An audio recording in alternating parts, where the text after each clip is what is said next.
Let's get it. Let's get it. Let's get it. Let's get it. I feel a lot better today. So turns out you niggas been getting a bad show. Turns out, family, y'all been getting a bad show. I thought I was feeling good, nigga. I feel fantastic. This is crazy. I thought I was feeling good all week. I actually feel fantastic today. So, you know. You know. You know. Let's get this class started. You know.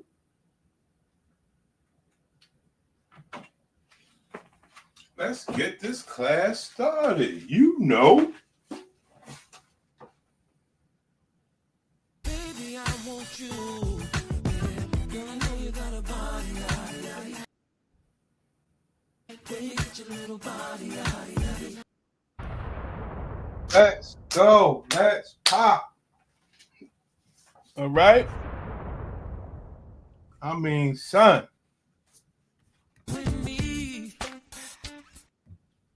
Huh?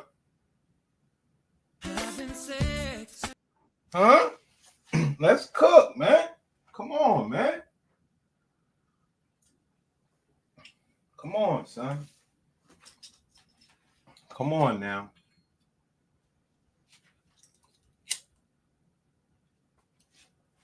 We are not playing this game today.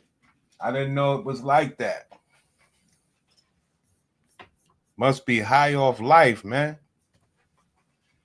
I feel like, don't forget this portion of the show is sponsored by W. Bates.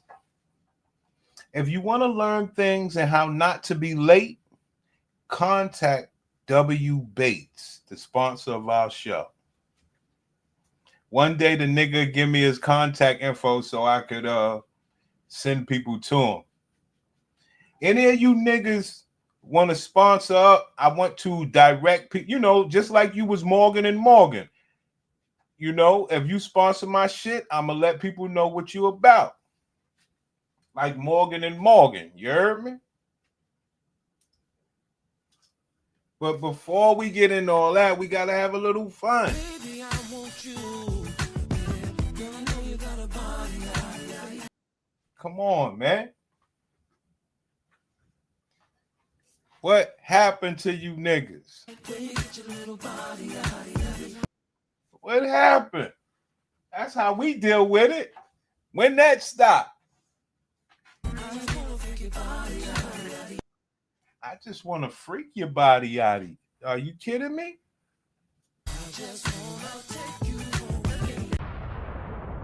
Let's play. Let's play, son. It's not a game.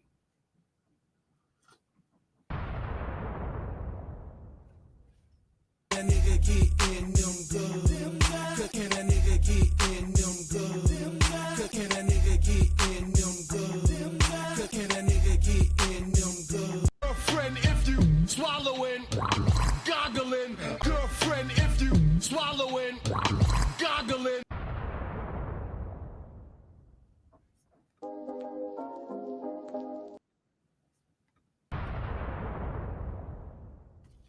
Come on, man. Come on, man. Come on now.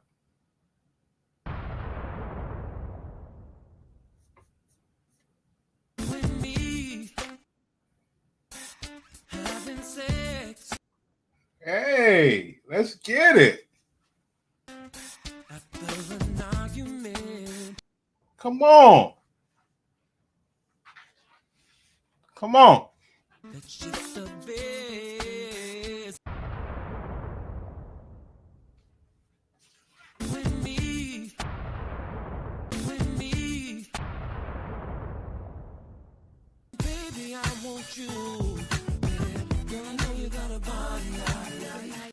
Let's get it.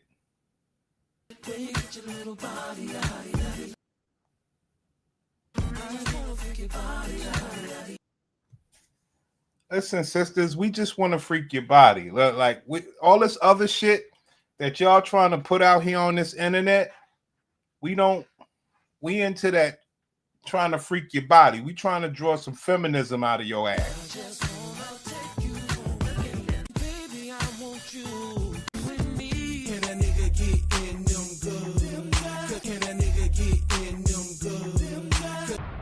So let's cook, man. HD Live, what's good, man? I want to start with this sister.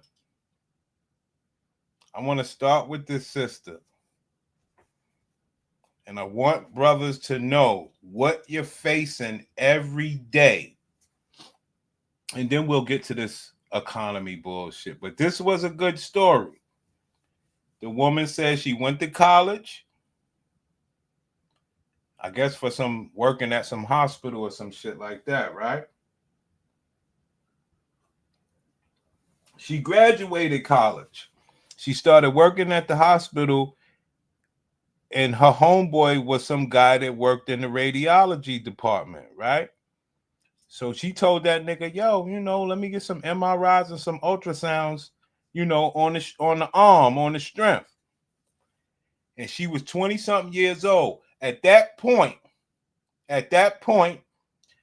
her friend who was the radiologist, he told the bitch, sis, I'm your homie. I gave you this shit on the arm.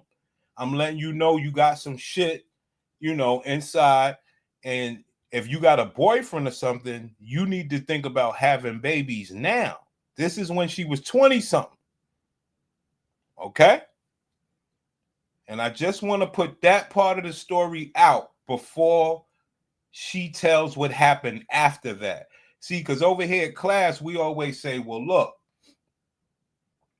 if we told her husband she knew she was giving you bad pussy all along, you ain't going to believe me. So let's see how this story plays out. I told you the beginning. She went to college. She started working at the hospital after college. She got some MRIs and ultrasounds on the arm. Her homie, who was not a doctor, told her, yo, I see some shit in your box. You need to be having some babies. I'm telling you that not because I want to, just because I love you. Them was a radiologist. So the radiologists are the doctors that work in the diagnostic imaging department. One day I went to work, so I asked him to please do an ultrasound scan for me. I mean, it was free, first of all, so why not? And she was told her homie, he gonna hook me up for free. I might as well take advantage of the science and the technology. Let's go. We don't know why she wanted to get an ultrasound and an MRI, because she's 20-something now. So you can't really believe anything before 20-something. So we're going to take her word for it. I was young. I just wanted to see what exactly was happening in my uterus, more just being inquisitive. She was just trying to see was happening in her uterus at 20-something to get an MRI, just being inquisitive about her uterus. I can't take that as if I was like trying to challenge what she was saying. I would not believe her, but I'm going to just take her words on face value. Ain't no fucking woman in the whole wide world, to my studies, just gonna go check their pussy or their uterus for MRIs and ultrasounds. But let's take a word for it. Why not? And I was young. I just wanted to see what exactly was happening in my uterus, more just being inquisitive, At the time, I wasn't even sexually active. But at the time, I wasn't even sexually active. Let's go. I just wanted to know what my pelvis could look like. So he decided to scan me. Once he was done, he made a statement, which I don't think he should have done. He made a statement, which I don't think he should have done. No, I begged him for the free fucking MRI and the ultrasound, but I wish he wouldn't have told me what he saw. So he decided to scan me. Once he was done, he made a statement, which I don't think he should have done as a medical practitioner, but being that we're friends, he kind of felt comfortable enough to have this kind of conversation with me. So he just said that if I was in a relationship, if I plan to have kids, that I should start doing it as soon as possible so that I do not get to experience infertility, as he could find some fibroids in my uterus. And I know that for some people, seeing fibroids in their uterus is like a death sentence. It's like, oh my God, I'm going to have infertility. So at this point, after college, she's working and she found out she got something, and somebody that cared about her, that said, yo, look, you need to move if you're trying to have kids in your life one day. That's all he said. See my results and feel the fibroid a little bit, but it wasn't too obvious because I was really skinny, so I could feel stuff in my pelvis when I lie down on my back. But I wasn't having any symptoms. It was still I was still very symptomatic. I didn't have heavy flow with my periods. I didn't have menstrual cramps. So life was beautiful. 5 to 6 years down the line, I get. So let's say she was about 23 or 24. 5 to 6 years down the line, she's either 29 or 30. So she knew something was up with her box. Let's go. I didn't have menstrual cramps. So life was beautiful. 5 to 6 years down the line, I get married. My husband and I. 5 to 6 years down the line, I get married. 5 to 6 years down the line, I get married. Okay? This is what you're talking about right here, HD Live. Now, she's supposed to start the story by, after she says she got married, she's supposed to say, look, I told my husband right away my conditions and this and that and the third, so to make sure everything is good. So that I was honest with him. I'm not one of those women that won't tell, that will hide. When I met my husband, I told him straight up. Let's see if she says it. So life was beautiful. 5 to 6 years down the line, I get married. My husband and I were not in a hurry to start having kids. So she's 29 or 30 years old. She gets married, and her husband and her are not, her husband and she are not trying to have children. They're not in a rush, put it like that. So she's already 29. Okay. He don't know, and at least to my knowledge, but she knows what her homeboy had told her way back when she, 5 or 6 years ago. She knows, but the husband does not know. Let's go. 6 years down the line, I get married. My husband and I were not in a hurry to start having kids. And I wasn't on any form of contraceptives either. So it was, if it happens, fine. If it doesn't happen, we're good. We had done long distance. We was fucking raw. I know the box may have issues. He don't. If it happens, it happens. Look, that's the man that I chose. And believe me, in her mind, she's saying, I hope it happens. Because they always, I thought I was going to have a problem conceiving. But the spoiler is it didn't happen as of yet. Let's go. Dating. He was living in Ireland. I lived in Nigeria. So this was now our chance to date in marriage and just, travel the world as much as we could before children come to. So she had a good husband with money. Somebody that would travel the world with her at 29 years old with the hopes that they would end up having children. Like just regular. It happens when it happens. Nothing bad associated with this. Let's go. Yeah, do what they do. So I started to work this job that had some terms and conditions in the contract. Thankfully, it was a hospital, but somehow one of the terms and conditions on the contract that I'd received was that in my first 2 years working here, if I got pregnant, I wasn't going to be paid any form of maternity allowance. So somewhere at the back of my mind, So she got a new job at 29 to 30 years old. Okay? She got a job at 29 to 30 years old after being married. Okay? And the job told her, if you get pregnant within the first 2 years of the contract, we will not give you paid maternity leave. So what do you think she did, class? What do you think she did? She delayed the 2 years so that her job can be more important. Never mind the fact that she knows something was up with her box anyway, but she knew that this would all work out. You see, she knew the 2 years wasn't going to be a problem for her. Let's go. If I got pregnant, I wasn't going to be paid any form of maternity allowance. So somewhere at the back of my mind, I kind of did not want to get pregnant, even though I wasn't on any form of contraceptives, but it was more or less like, I still want to be getting my maternity pay if I was going to be at home. So it was like, okay, let's see how exactly we can. I'm a fine Akeisha American, but you guys got to understand something. You can find bitches in the UK, bitches from anywhere. See, It's all the same story, son. It ain't even about who the bitch is. It's about what the actions are. See? The actions are, I found out I had bad pussy. I knew men didn't know. I still made sure I did what I had to do. He finds out after the fact. That's the playbook. It don't matter who it is. Play this game with sense. So I started to try the gynecological services of the hospital. Thankfully, now she's going to get the free services at the hospital like she did 9 years ago or 7 years ago. Okay? She's going to do the free thing again. I could see a consultant free of charge. And so I went out to one.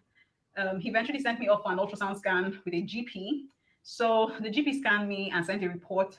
The report read that at the time, the fibroids were now about 4 to 5 in number, the largest one measuring about 4.1 centimeter in size. So I started to be. So now, all these years later, the fibroids have grown and 3 or 4 more have now appeared. And this is after she's married now. And she went to do this inspection at work on a down low without her husband. See? In number, the largest one measuring about 4.1 centimeter in size. So I started to become asymptomatic. So that's kind of like why I also was getting worried, because at the time I was now experiencing like some form of constipation, bloating. I was also having a heavy flow. Bloating, painful cramps, constipation, thick clotting blood, heavy flow, and anemia. Do you think this husband signed up for this shit? Do you think he know that the pussy he chose was going to start doing this shit? Pay attention. And some clots, yeah, once in a while. Painful bowel movements. And if you watch my video, if you've been following me in the past, you remember one video where I was talking about where I used to sleep when I go to the office, which is so unprofessional. But it was the fibroids that were doing this to me, because I became very anemic. I was losing a lot of blood, and it used to make me very tired whenever I went into work, especially on the first day, second day of my period. And somehow I did not like taking pain relief, because I felt that my body was made to go through this kind of pain. I'm a woman, so. What HD Live say? These bitches are gladiators. They can endure the pain. You understand me? I just go to the office and be a total wreck. Anyways, the years kept on going by. I stopped taking. The years kept on going by. So I got a good man. I can't fuck him. I can't give him a baby. I'm not well. I'm not happy that I'm not well. So I'm bringing all this to this husband. Pay attention. Pain relief, because I felt that my body was made to go through this kind of pain. I'm a woman, so I just go to the office and be a total wreck. Anyways, the years kept on going by. I stopped taking milk because I felt, okay, milk was kind of causing this bloating. Milk was causing the bloating. But we know that that's not true. But what is true? She knows she wasn't doing right by her pussy, drinking dairy products, doing whatever she wanted to do, until that pussy started talking. Let's go. The fibroids were still there. Of course, when I get to lie down, it was now becoming very obvious whenever I tried to palpate around my uterus that the fibroids were changing. So we decided to start seeing doctors officially, my husband and I, especially because now we have been married for 3 years. Now we've been married for 3 years. My husband is wondering what's going on, because I didn't tell him this straight up before he married me or when he married me. Okay? So now he's in the trick bag. I started to start seeing doctors officially, my husband and I, especially because now we have been married for 3 years, to just see what exactly they'll get to say to us, you know. But you already knew. See, but you already knew, bitch. You already knew when you fucking graduated college. And you knew again when you got this new job. So now all of a sudden you and your husband going to find out. Bitch, you knew already. Especially because now we have been married for 3 years, to just see what exactly they'll get to say to us, you know, about having kids, and if we're not doing the right thing. If we're not doing the right thing. See, pay attention, guys. This is one of the most important parts of the story that I teach niggas. They are so much of bad people. I told y'all this many times. They are such bad people. And that's why I told y'all the story first, that she knew she got her pussy checked out of college and checked again, and she's still gonna make this man go do a semen analysis. That's how much of a piece of shit this bitch is. Saying, well, it ain't me. Let's just both go get checked. This bitch ain't shit. I've seen doctors officially, my husband and I, especially because now we have been married for 3 years, to just see what exactly they'll get to say to us, about having kids and if we're not doing the right thing at the time. So we're sent off. First of all, the doctors that we had a chat with were more or less just saying, keep trying, keep having more sex. Like, we're not doing that already. Travel the world, explore more. You guys should not be in a hurry. The fibroids don't look like they're a problem. We think that you should just give yourself some more time. So we're sent off for some investigations. I was sent off for pelvic ultrasound scans, blood tests for progesterone, follicle stimulating hormone, as well as AMH. All my levels. But I tell you, after you get married, now you're going to the doctors and hospitals based on your bitch pussy. Hold the whoa! Hold the fuck up. I just want to freak your body.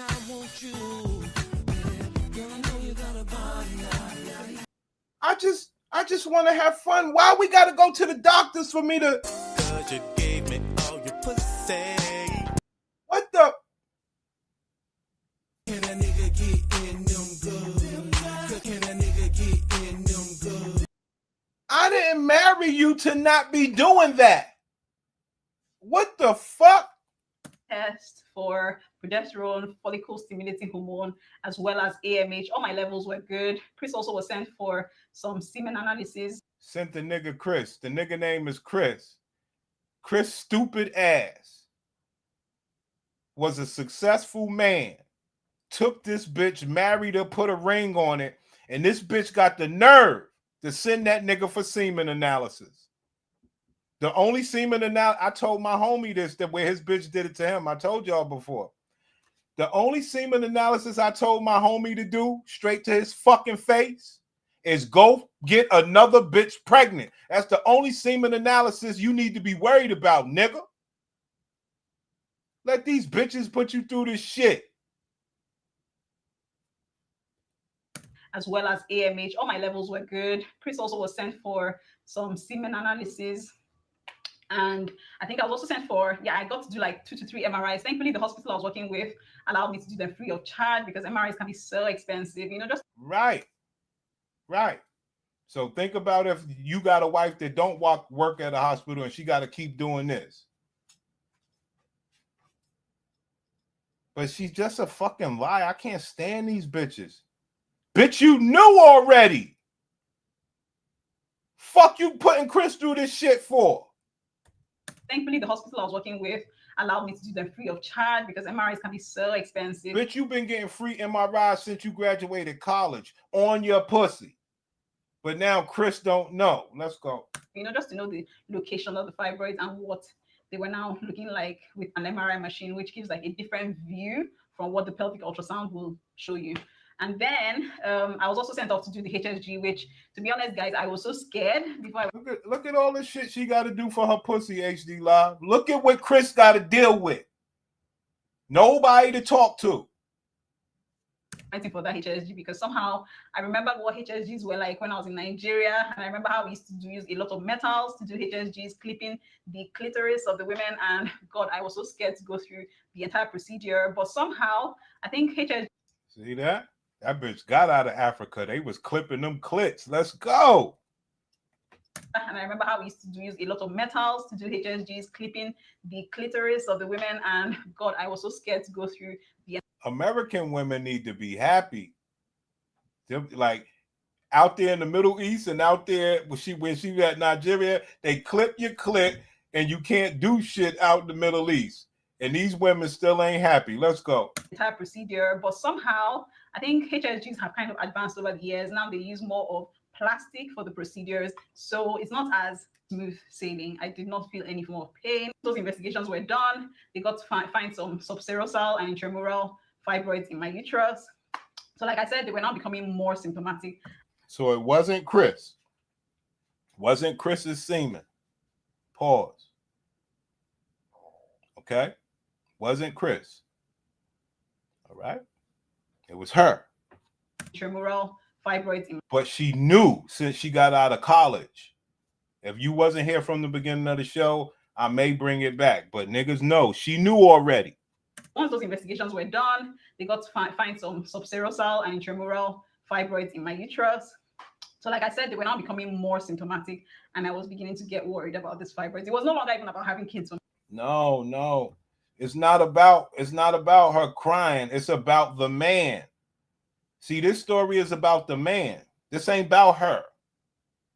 This is about the good man that these bitches talk about ain't good men. It's about the man. And that man got to deal with this bullshit. You think he thought he had to do it? He just wanted to fucking make a baby. But this story travels, it knows no boundaries. You understand? Same story that every bitch do with her pussy if she got to deal with this shit. It was not like, please, can we solve this problem? That's what we're talking about, the Pussycat Facts report. How do you protect men? How men need to be protected with the Pussycat Facts report. This man is at year 4 of his fucking marriage, dealing with more hospitals and all of her fucking complications than he is about having a good time and fucking unabandoned.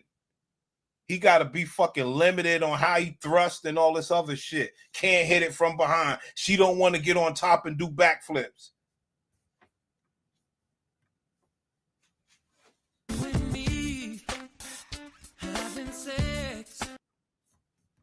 Of this fibroids, because I feel like even if I conceive, a child will not be able to stay in this uterus because the place. Even if I conceive, my fucking box is blocked. Of this fibroids, because I feel like even if I conceive, a child will not be able to stay in this uterus because the place just feels like it is really bulky. 2019, I remember in January, the particular episode that finally got me to the point where I was now ready to explore the option of surgeries, because before now, my doctor had actually. Why she want to have a surgery, class? See, this is the same class. Don't worry about who's telling the story. Pussy is pussy. What I tell you, pussy is pussy. Yes, some are better than the others, but at the same time, it's all the same, human anatomy. But why she want to get the surgery, class? We've covered this. Why does she want to go ahead and get the surgery as opposed to any other time in life? To explore the option of surgeries, because before now, my doctor had actually suggested that if I was too worried, then we could go ahead and take out the fibroids, but he just doesn't think that the fibroids are a problem. But I think the particular episode that led me to think that it was time for me to now explore surgery was early 2019, when I didn't see my period for like 2 to 3 days. I started to think that I was pregnant because I was really bloated. And then I started to take pictures of myself. I sent it to my sister, basically telling her that I think I'm pregnant. I haven't seen my period. There we go. See, this is another part. This is the part nobody talk about. Not even me. Know her pussy is so. Let me tell y'all niggas something. This bitch is such a piece of shit. Let me tell y'all something, son. That she bothering her sister and all them. And maybe Chris as well. Faking like she pregnant. This bitch ain't shit, my nigga. She trying to get the surgery because she knows she got to convert for Chris. Chris deserves everything he wants in life. But he's limited because of this bitch pussy. Surgery was early 2019, when I didn't see my period for like 2 to 3 days. I started to think that I was pregnant because I was really bloated. And then I started to take pictures of myself. I sent it to my sister, basically telling her that I think I'm pregnant. I haven't seen my period. I'm feeling bloated. I don't know what this is. I think like 2 to 3 days afterwards, my period came, and it was such a heavy flow that it came with. So, before then, I'd always had like PMS, and my PMS was so bad that my periods used to scare me so much. A week before my period, if I didn't have my pain relief at this point, I was a total mess. I couldn't function as a human being. Ma'am, do you think that's good for Chris when he trying to get some pussy? That you can't even function and it's a week before your period? Is that good for Chris? Could Chris get somebody better than that? So I called my sister, I told her, and then my period got to show, and it was so heavy. I had to rush into the accident and emergency department to report that I felt I was having a miscarriage. Just a lying bitch. Look at her laughing. Lying bitch, man. This is what she did to Chris. Now, after all the doctor's appointments and running Chris to get a semen analysis and all this bullshit, she's back in the hospital on account of her pussy. Is that fuckable pussy for Chris who put a ring on her finger? Is Chris happy? Or he got to live with this fucking worry? I called my sister, I told her, and then my period got to show and it was so heavy. I had to rush into the accident and emergency department to report that I felt I was having a miscarriage. Like they should test me. I don't know what this is. Like this one that is flowing now. I don't know why exactly I'm flowing this way. And at this point, I used to wear like 3 pads. I will line up like 3 pads. How's that good pussy for Chris? How? Now remember, not only is the pussy not good enough for Chris, she's upset that the pussy's not good enough for Chris and she can't do nothing about it. So now she's also upstairs acting like a fool. And Chris got to deal with all this shit on top of going to the doctors and all this wild shit. And the bitch told you right to your face, yo, I lied saying I was having a miscarriage. So she gonna lie to Chris. And this is what they do to niggas, man. So after you make your money, after you become successful, after you pick a bitch that you desire, and you do not run the Pussycat Facts report, you could end up just like Chris. I done showed many stories like this.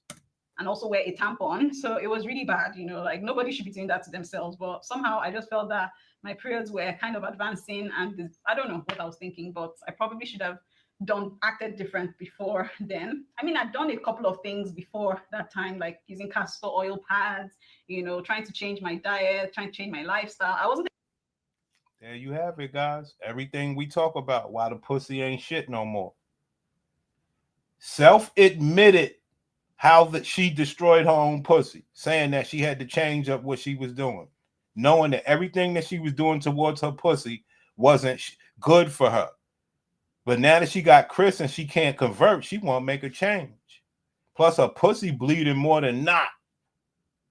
So her mind is just starting to go all over the place.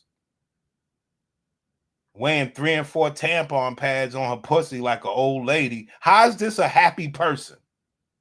How is she equal to men?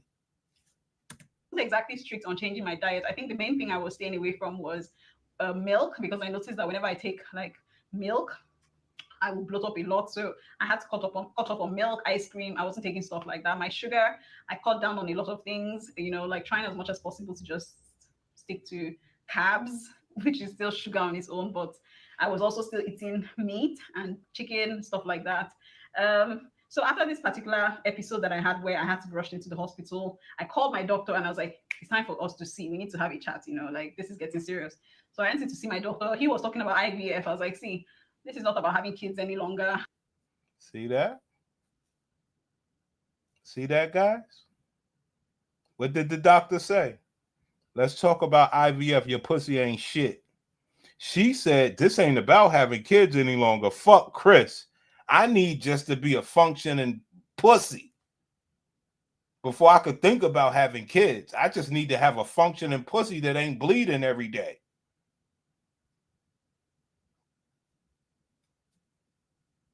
Doctor said, ma'am, your pussy's bad. You need to think about IVF. Like, let's whatever you was thinking and however you was playing with your husband, let's just stop.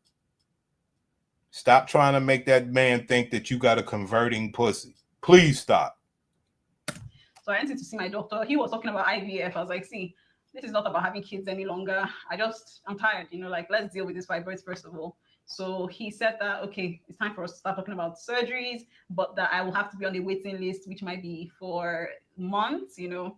I mean, I was fine with that. I wasn't still in a hurry because I still felt we could still conceive somehow, you know. Of course you did. You wanna keep the lie. You want to keep Chris on the hook. Chris is already in the bag. You ain't even got to worry about him. He's already fucked. So I started to try out some holistic approach. I'll go for acupuncture sessions. I remember that I went for like. I taught you niggas this before. Acupuncture for the pussy. I've taught you everything, guys. I just that maybe I need to redo that shit. Redo the acupuncture for the pussy. What I'm trying to illustrate is they will do anything to have a functioning pussy for the men. That's all I'm really trying to say.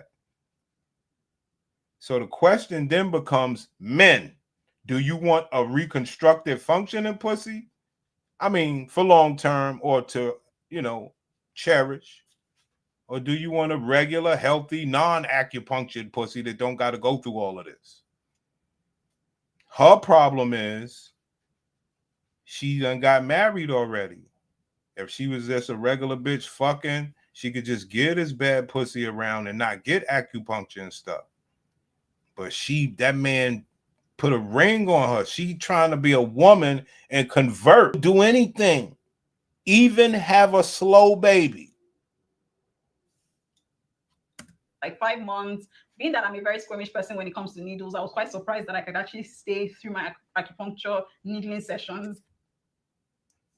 I'm nitpicking, but ma'am, you ain't scared of no needles when it come to your pussy being fucked up. So you could just cut that lie out, acting like you some sort of girly. You know you ain't girly no more. It's your pussy on the line. I could only imagine my eggplant being on the line. But oops, we don't got to deal with that. Sorry. And sleep. But it was quite an interesting experience that I got to learn about myself when it comes to needling and stuff like that. I done drinking celery juice, especially in the mornings before breakfast on a clear stomach. Man, why wasn't you doing that before you married Chris? Why didn't you take the guy's advice after college? Why didn't you do what you were supposed to do? Because you didn't want to be a Nigerian. You wanted to have some sort of Western programming. Now look at you. I drank a couple of concoctions. I remember my mother even sent me one called Ruzu Bitters from Nigeria. She was only trying to do her best and show that, whatever form of help that she could render to me, she wanted to offer at the time.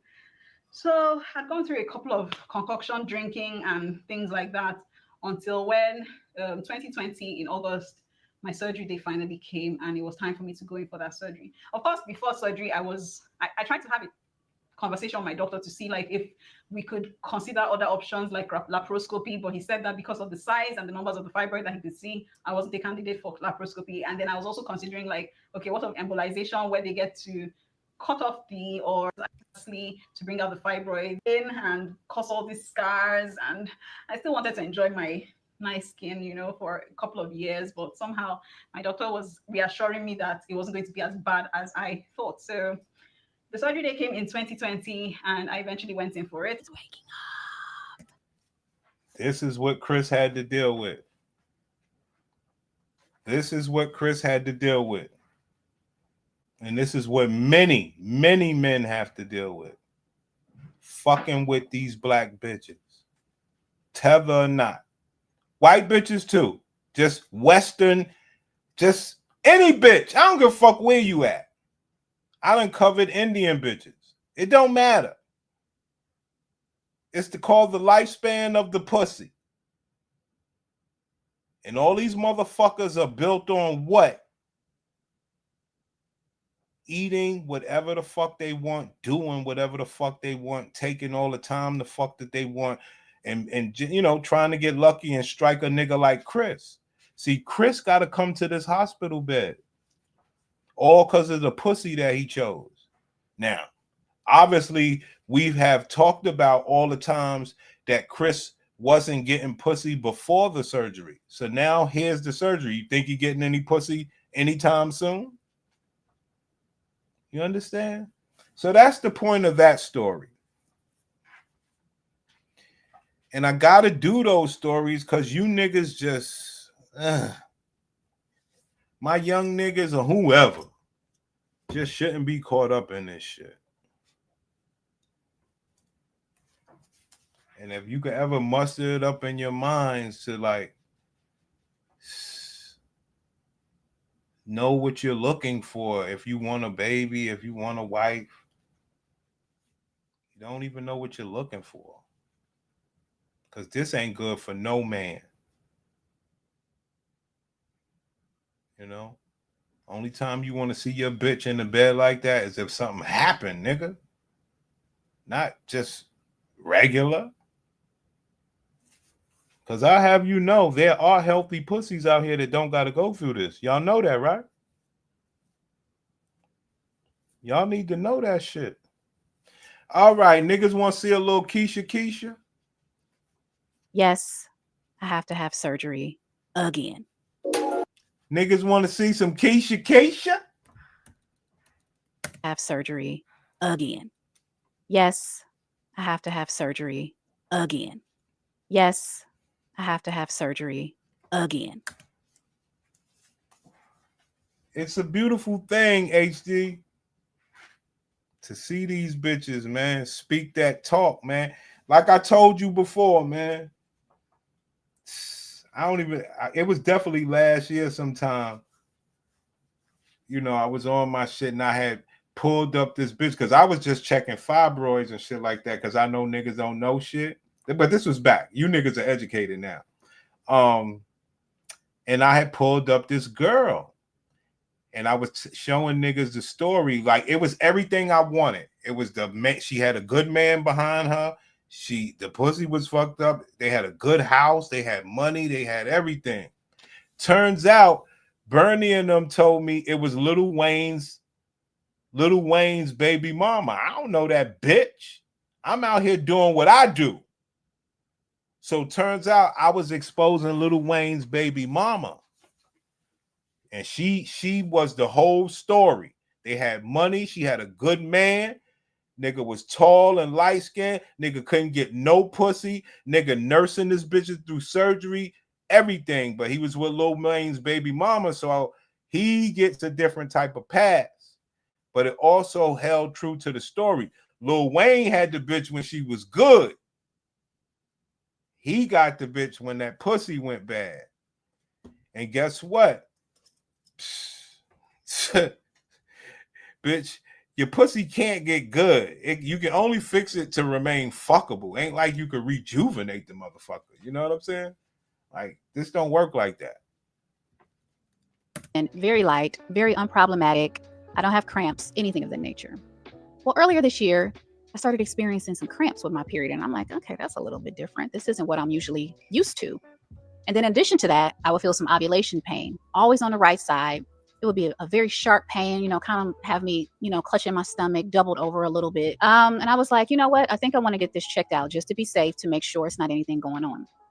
Side note, I had a cyst removed from my right ovary over 10 years ago. Okay. They know what it is, pimping. All right. So we're going to get back to her. I want you niggas to have a little fun. I don't want to dry the crowd out. I want you niggas to have a little fun. We're going to get back to that bitch. All right?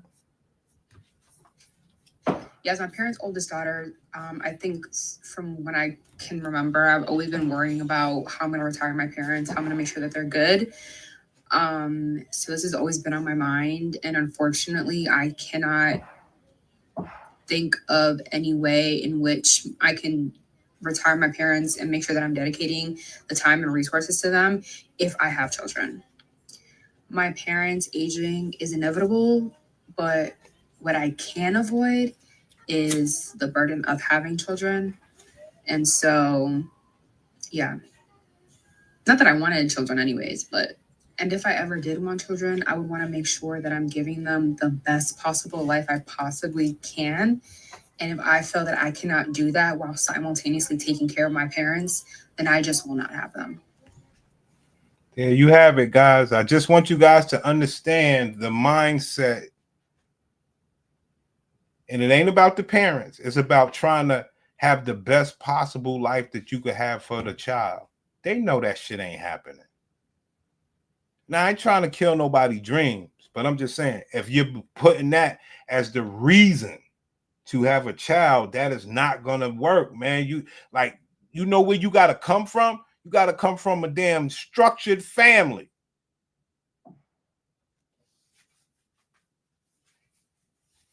That's what we had as black people. So yeah, we didn't have the money like the white people, but we had a structured family. If you had a fucking baby out of turn or too early or whatever, you had a family, man. Everything was going to be all right. You wasn't like saying, oh, I got to wait till I give my baby the best life possible. No, it never works for these women. You understand? So birth rates have declined, and baby, they're going to keep on declining because it's fuck them kids. It's fuck them kids. You could not pay me to have, let alone carry, a child and then raise said child for the rest of my damn natural life. I can't even raise myself. You're lucky if I fucking turn my alarm off on time to make it to fucking work. You think I want to raise a child in this economy? Bitch, you might as well wrap that shit up and call it a fucking day. You might as well just remember, guys, I know you guys don't know this, but you hear it often when women talk about children, and it's funny. As I play these videos, you're going to hear the one word, economy. Bitch, you broke. Fuck you mean economy? It bothers me because these are the same people that believe that they are doing better than Mexicans. So if you're doing better than a Mexican, how can the Mexicans have children? You couldn't pay me to have a kid. You couldn't pay me. And then the people that I see having children, I'm like, I'm so sorry. I literally feel sick for them. I feel sick for them. Because there's no way that you look at what's going on in this world and you think that it's the time now to have a child. Let's not even get into the fact of like the child, but it's like you have to go like healthcare, the price, the cost. I saw this girl post her fucking hospital bill from having her baby. Bitch, I can't even handle my fucking credit card debt. You think I'm about to deal with fucking medical debt on top of that shit? Wrap it up. Wrap it up. Wrap it up. Call it a day. Call it a day. If I could find a doctor to fucking tie my tubes and honestly take my whole entire uterus out, I would find one right now and do that shit. I would find one right now and do that shit. And it's so funny to me because I always get boomers at my job that are like, oh, when are you going to have kids? Kids. I got cats. And they're like, oh, you're young. No, baby, I'm smart. My mind's not going to change. I'm smart, okay? Absolutely not. I barely sometimes have 2 fucking quarters to rub together to get a goddamn cart at Aldi. You think I'm going to have a child? A human? A being that needs to... There you go, HD Live. Sorry, brother. I know. I know times are hard. We all just trying to make it through. But for those of you that have kids, I don't understand. I don't understand how you are living right now. I don't understand how you are surviving. I don't understand how you are balancing anything in life. I'm just taking care of myself. I feel like I could barely do that. Y'all had kids, single mothers, even with a partner in these times. Plus the kids have social media now, so they want to buy everything. They want designer. They want everything dressed down to the socks. You guys are really the strongest soldiers out here. Because at my 32 years of age, I'm nowhere even ready to have kids. Like, as much as in my mind, I'm like, well, yeah, I want kids. In this economy, What I tell you, HD Live, what did I tell you? You ain't never seen some people blame the economy on having children. Broke motherfuckers. Acting like economic scholars. You believe this shit? You believe this shit? These broke fucks. kids. In this economy, with this dictator, all this craziness going on in our government,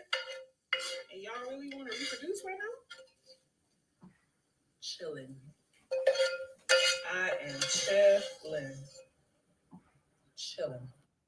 I know times are hard. There you have it, guys. I just want you guys to see these bitches. They are the worst. They all the same, man. Bro, what is this even supposed to pay for? Do y'all know how much it costs to have a baby? What is $5,000 about to do for me? I had to ask, in my early 20s, they had to rush me to the hospital, which was 2 lights down the road. I had to pay $3,000.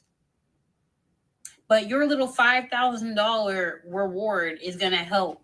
With what? Not the hospital bills. You know, women have to pay to hold their baby after they give birth. You got to pay to hold the child you just carried for 9 months. But you're going to give me $5,000. Like, I'm so sick of how out of touch these people really are. Bro, what is this even supposed to pay for? Do y'all know how much it costs to... There you go, guys. Y'all love these bitches, man. It just seems like every day I wake up, shit just costs money. Every single day, shit. Y'all don't notice that? That shit just be costing money every day. This is the way life works. Wow.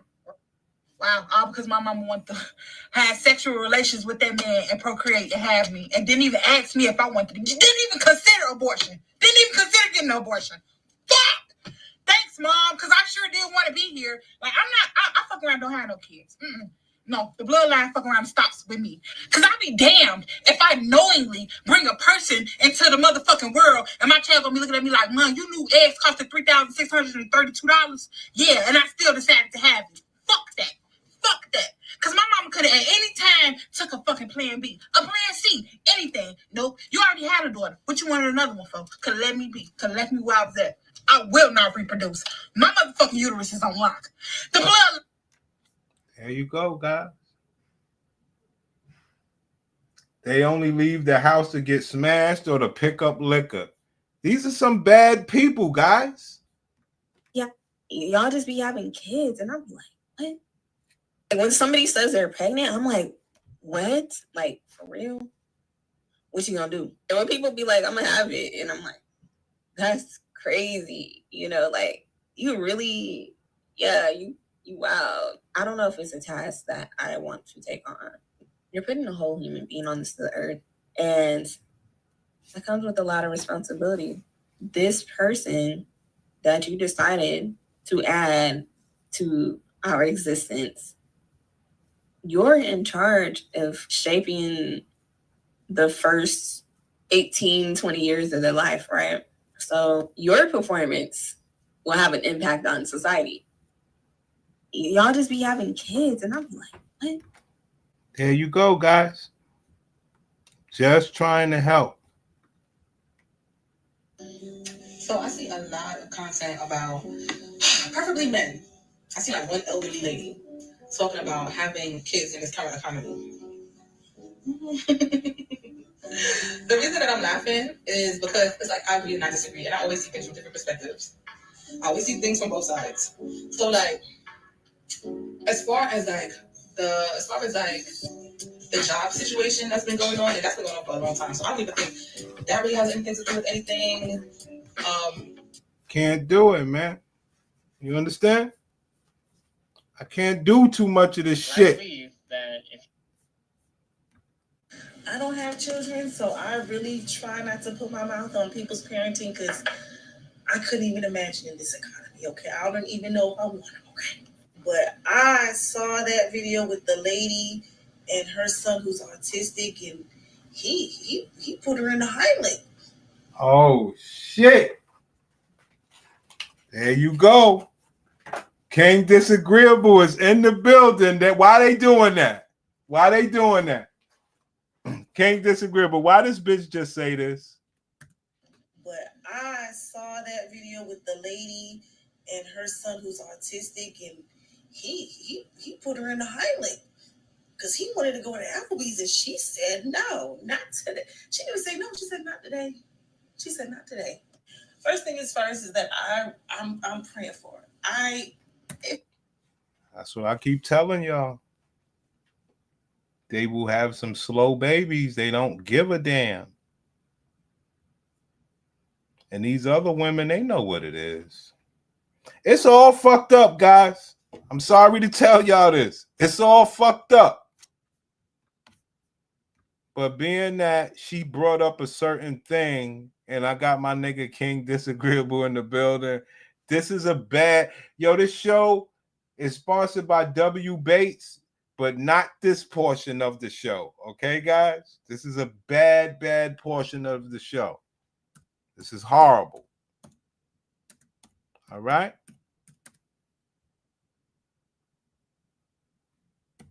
It's fucked up. Shit ain't right. I don't co-sign this shit, man. All right, guys?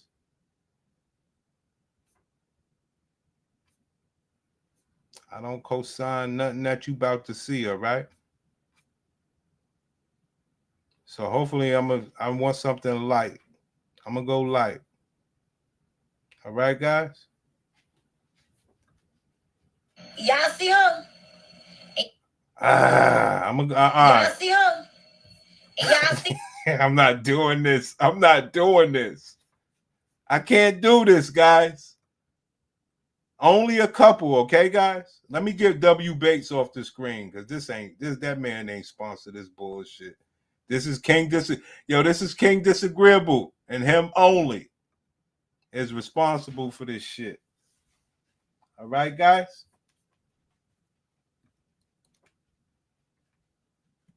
Y'all see her? And y'all see me? When you see her, you see me. When you see me, you see her. Period. Don't play with my best friend.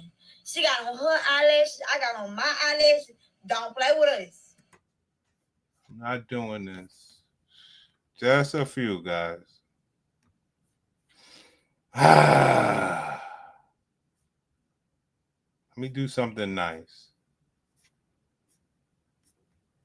I can't do this shit. Put a finger down if your child has ever checked the lady at the grocery store. I can't do this shit. The other day we were driving and saw a yield sign, and my daughter said, "Why does that stop sign look?" One thing that is kind of pissing me off as I get older and older and older, I'm everybody's mama at the house, and because I'm this person in these fields. Can't do this, man. I'm trying to be cool.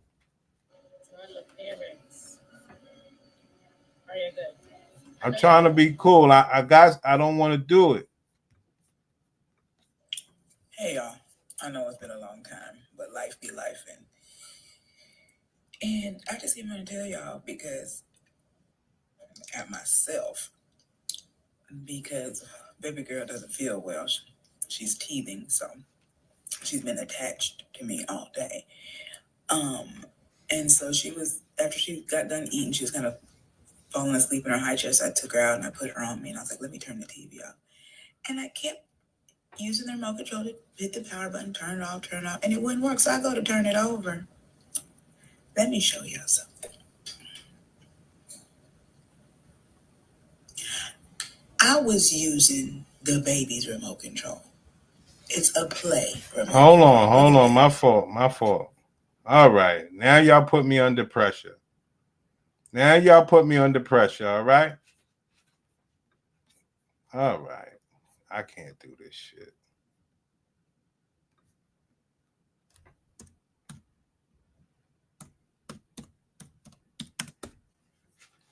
Sometimes even the prince got to cook. It's ridiculous. I'm always crying on the internet. But today is like Naya's last day of nursery. And I can't help but feel like this. It's only just kicked in as I'm like just looking through her like learning journal, and I'm just like, I hope she likes a new school. I just think I've never felt like this with any of my kids. It's just so different with Anaya. I just worry about her so much. You know when your child is like so set, yeah?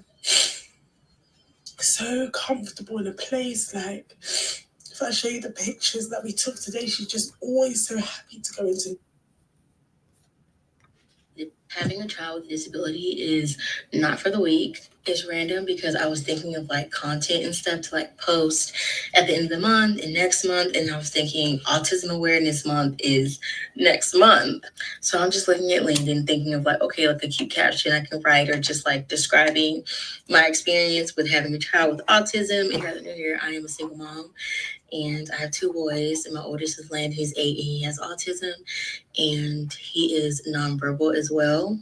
If you look at him and you're unfamiliar with me and just my kids, like you would think that Landon is not autistic because he doesn't look autistic. And you know, you notice that he's not really giving you that much eye contact and he's not interacting with you like a normal 8-year-old would. And I say normal because, you know, like a neurotypical child would not act the way Landon acts.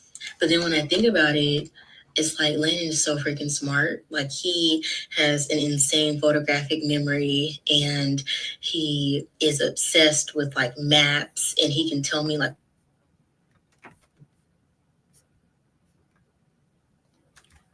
Hey everyone, Dawn Stone back today. Thank you for all the love in the comments about our very special family with Mr. Xavier. He'll be in here in a second. So in the last video, we heard you say you've got babies who are autistic and some of you are autistic, and ASD is the best compliment to any family because it really, really requires you to show up as your authentic self because they do every day. So one of the things that yeah, man, it's what happened to the Black woman. Single moms with autistic children, please tap in, leave comments. Do you want that for you, Black man? You want that for yourself? Huh? All right, y'all, here's one of my car chronicle random moments. I was just sitting here waiting in a car out of line, and I just wanted to share, you know, as an autism mom, one of my biggest struggles is really in my son's diet. Like Carson literally eats about maybe 5 different things every single day for breakfast, lunch, and dinner. Pepperonis is his only choice of meat, y'all. Nothing else, nothing but pepperonis. I fix him pepperonis for breakfast, lunch, and dinner. Ma'am, where's his father? He eats the plain donuts. That's it, they plain. Now he do like icing, like, you know, sweet icing from cupcakes, stuff like that. But I can't have him eat that every day. You just said he eats the same thing every day.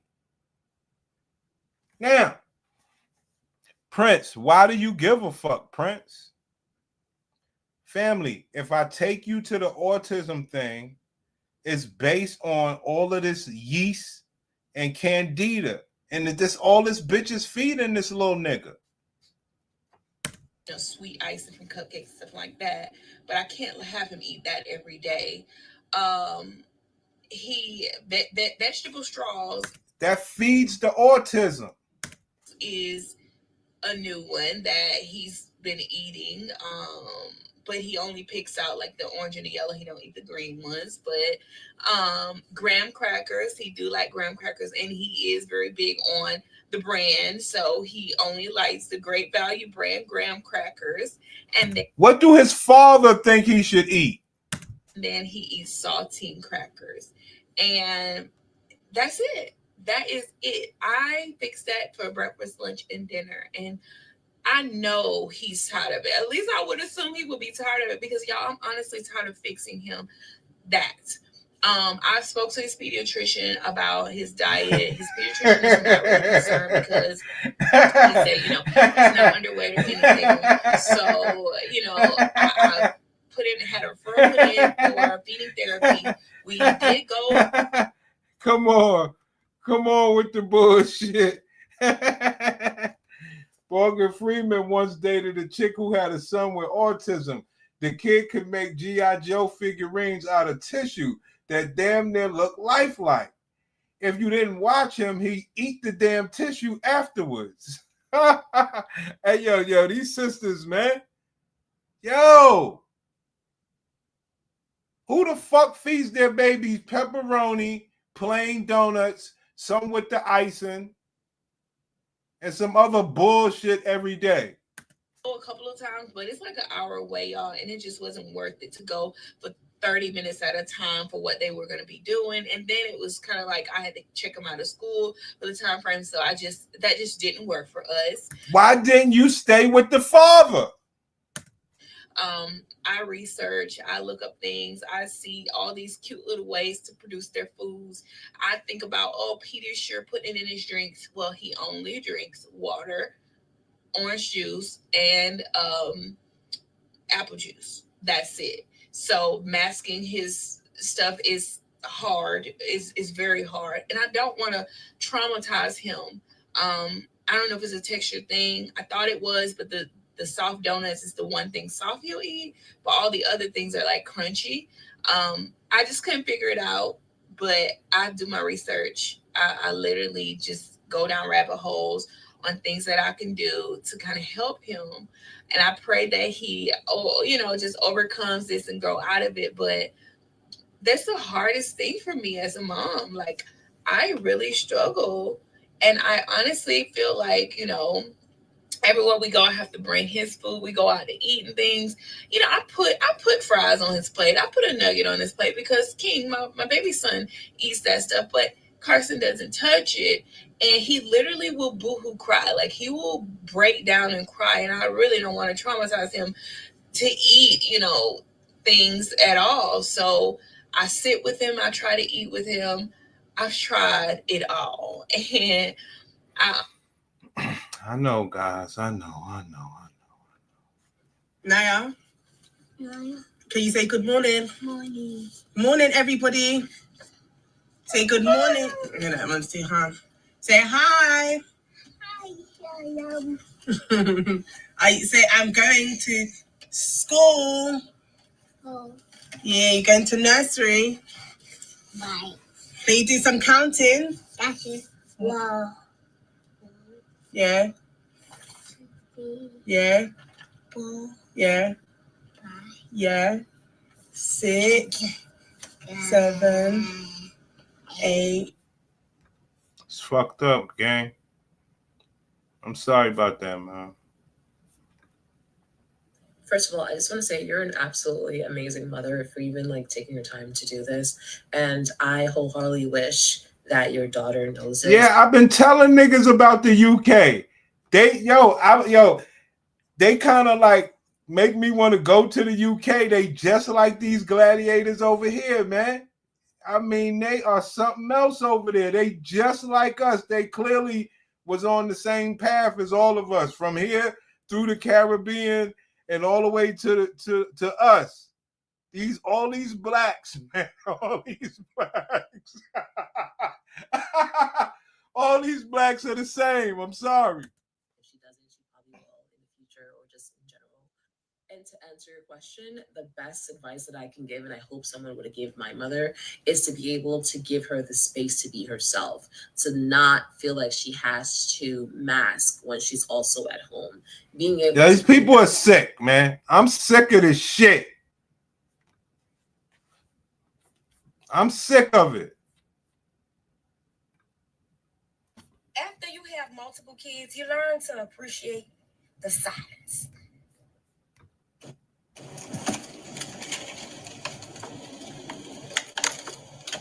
I'm sick of this shit. Let's get out of there, man. I'm sick of these bitches, man. They just do anything with this fucking pussy.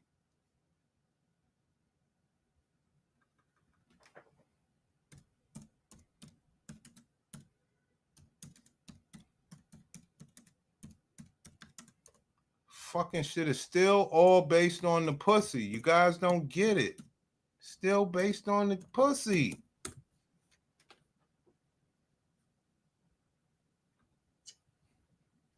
To anybody that is a parent to a child with special needs and you have a village, be thankful. Because trust me, this is not easy.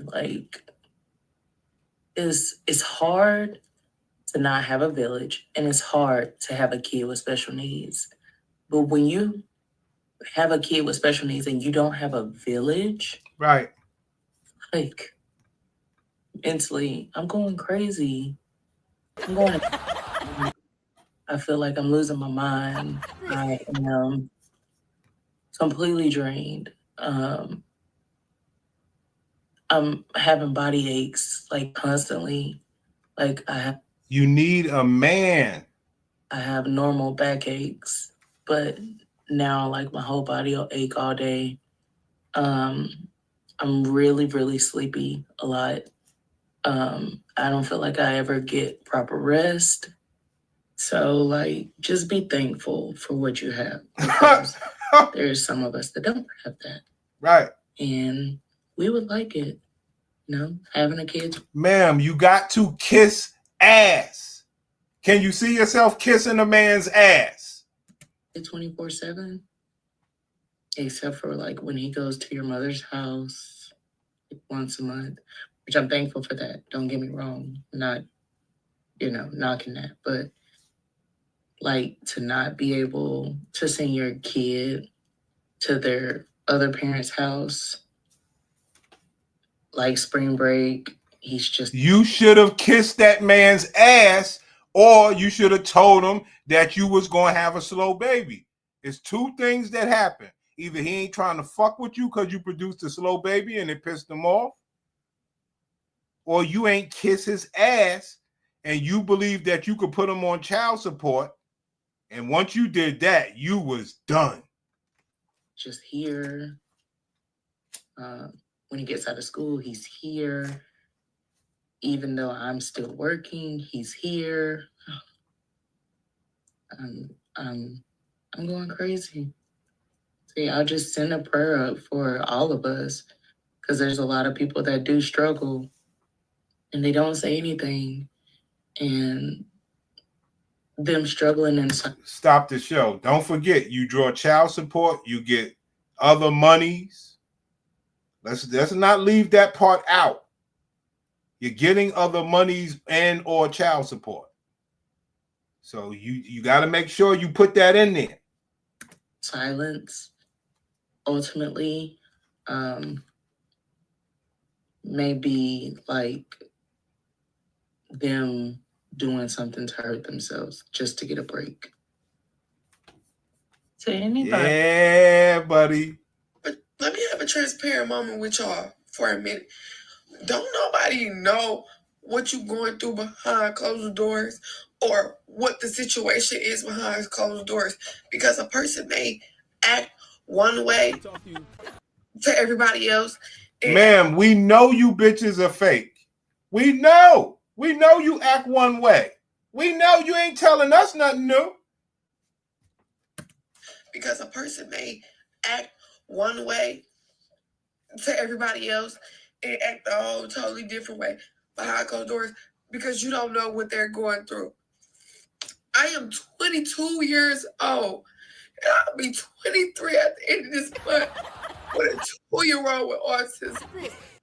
I move and I live and I breathe off his schedule. I cannot do nothing if he cannot go. I don't get no break. I'm on full shift. I'm full go, full blow every day. Like, no break. 4 to 5 hours of sleep. That's it, maximum. Like, I get no break. I gotta explain myself and beg and plead. And it don't make sense for help or for somebody to understand me or just for me to fucking vent, bro. It's a problem when I vent. I got so much fucking anger up inside of me. It makes no fucking sense. And when I say this not for no sympathy, this ain't for none of that. It's the fact that I have breakdowns. It be times where I can't even feel like I can't even get out the bed, but I gotta get out the bed and I gotta do something because I got a son. So it just kills me that people don't understand you when you try to explain yourself. It's like it's always a problem. They feel like you bitching, you complaining, or something like that, when that's not even the case. You're just trying to be heard. Like, that really pisses me off because I don't have no help. I do this shit. I have multiple things on my fucking shoulders. Let me have a transparent moment with y'all. Yeah, y'all niggas ain't shit, man. Son Welbeck, what's good, man? I'm cooking out here, man. This ain't right. So my son just turned 3 and he's autistic. And I'm still getting used to it because this is my first child. And he's the only one in my family with autism. So this is very much new. I'm a new mom. I'm a new autism mom. Everything is very much new to me. And sometimes I wish I had a normal kid. I wish I had a normal kid sometimes. There's absolutely nothing wrong with it, and I've accepted it. But sometimes, bro, this shit is hard. Sometimes this shit takes a toll on my mental and my heart. Because for one, how the fuck do I explain to little kids, or what do I say to kids whenever me and my baby is outside and it's kids coming up to us, you know, speaking to him? How do I explain he's not going to speak back? You know, it's kids that try to have conversations with him, talk to him, want to play with him, ask can he play. Like, how do I tell little kids and how do I explain to little kids? Yo, son, I didn't want this to be the case, but this horrible portion of the show is sponsored by Sam Welbeck. If you want to learn how to build your resumes and how to conduct yourself on job interviews, contact Sam Welbeck in the chat room. He's the sponsor of the show. But, you know, this is a bad portion of the show where, you know, the conversion of the mismanaged black box, the results. See? And a lot of times when you see these results, there's no man around. That pussy played its way all the way until she couldn't convert the right thing. And she's up there saying how it's hard. A lot of us say, well, damn, how could you really treat this baby all the way that it should be treated? Knowing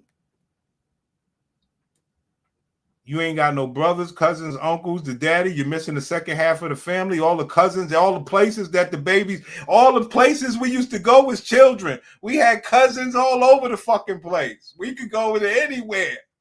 You ain't got that.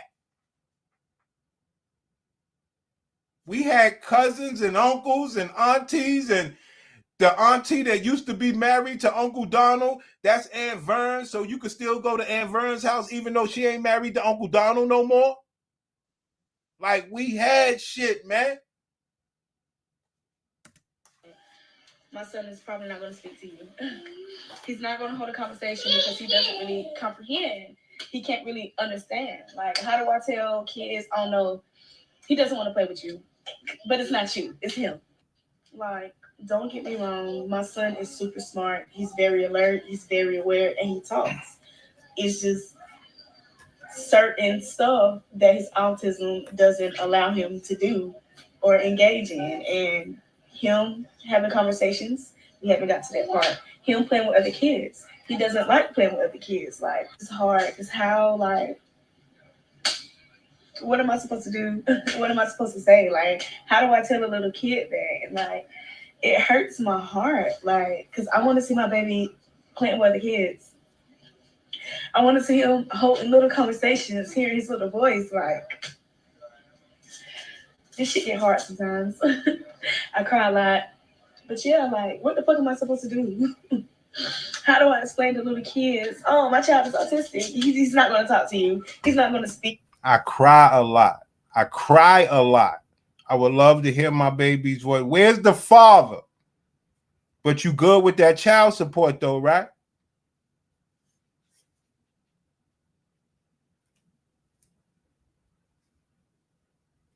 Dang.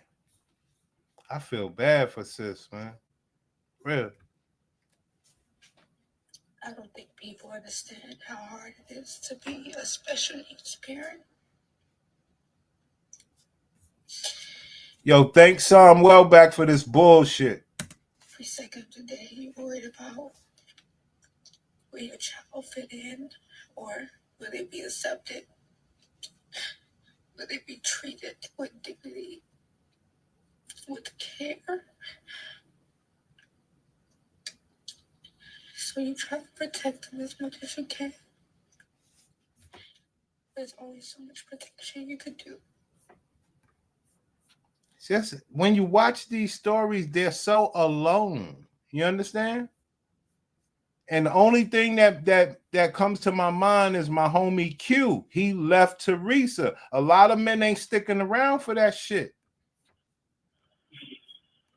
When I said I just got done calling my taxes, and I had an appointment at 1 o'clock, right? I'm the only black person in this lobby. They've helped everybody walk in and everything before they got to me. And I felt some type of way by the time they got to me, because like I said, my appointment's at 1. Y'all didn't call me back here till like 1:30. The lady that's doing my taxes, mind you, I've been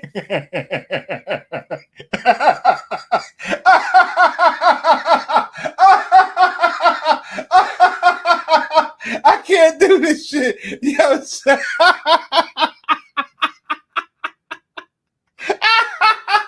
Hey, yo, son.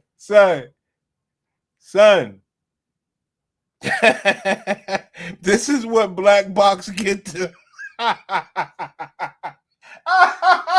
Yo, that Black Box comes back to haunt. You understand me? There was a movie called Black Box before. It was like a haunting movie. The Black Box comes back to haunt. It does, man, in many different ways. It's not a game. people for probably like the last 10 years. Get a brand new lady today. And I'm mad, I'm frustrated. By the time I get back here, I'm like, well, damn, my appointment was at 1, it's 1:30. Like, I got shit to do, what you whoop type of shit. I look down at this lady's desk, and she got this card on there, and she's talking about how she don't have no disability, but her speech. Hold on, I'm sorry, bro. So I wanted to do this video because, like, so I only have one child and she's autistic, and I was coming here to meet a group of people at the pumpkin patch, and so when I got here, you know, they had an agenda that I seen, and I was going to meet them at the pumpkin patch, and so they wasn't there. So I'm pushing a stroller by myself and with Corey, and she is 4, and she's heavy, and like I have to have something, a stroller. I didn't want to bring the wagon because I got to pull it, so I put her in the stroller. And That's a damn shame. That's a damn shame. These women are just so alone. This ain't good. Don't want to leave her tablet. She got to have this with her. So literally, when I was in the pumpkin patch, she's walking with the tablet or whatever. Won't let me take it, because if I take it, then she's gonna have a meltdown. So I'm letting her have it. Obviously I missed the group of girls. It wasn't at the pumpkin patch, so now like this place is huge.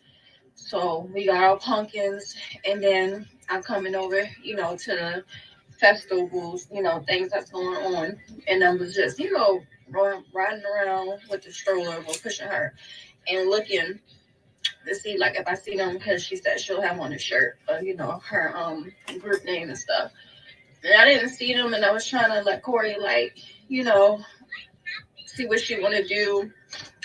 And she was walking around the one little playground area, but she still has this tablet. And like, then I have to chase her, and I got the stroller pushing it in grass, and it's hard. And I can't keep up with her, so it's like I have to like hold her real tight for a little bit, for as much as she wanted to walk. And then I just put her back in the stroller, and then like I left, and I just felt like I just felt all alone. And I never even thought I would be making a damn video like this. This is like my third video because I don't want to cry like on camera. But I mean, I just don't know what to do. Like, I don't even want to go anywhere no more. Just stay in the house. Like, I don't know. I'm just gonna post this on TikTok because I feel like TikTok is the only people who understand. What?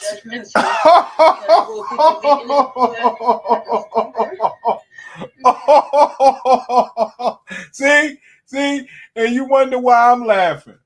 She said, "I'ma just post this on TikTok because they understand me." What, ma'am? If you don't get you a man, damn. Could you imagine? Well, we all know how it is. I mean, every baby don't come out perfect, dog. Every baby don't come out perfect. You know what I'm saying? I like that. I like that. TikTok therapy. I like that. That's a great name. I like that. TikTok therapy. Oh, that's nice. That's nice. I like that. That's a nice name, son. I'm taking that. Yo, this portion of the show is sponsored by Sean Welbeck and the nigga giving out names. Oh, shit. That's a great name. Because that's what it is. Like, this TikTok therapy is crazy. She admitted it. Yo, my pussy converted something that I did not want. And I'm trying my best to hold on to this baby that I do not want. Like, y'all keep trying to be too nice about this. Yeah, this nigga here. Hold on, man. I got something for this nigga here. I'm glad you did. I was wondering, I was saying to myself, do I need to upload the pause? But yeah, we need this pause up in here for you niggas, man. Y'all niggas are crazy. This nigga here. Then we need the pause.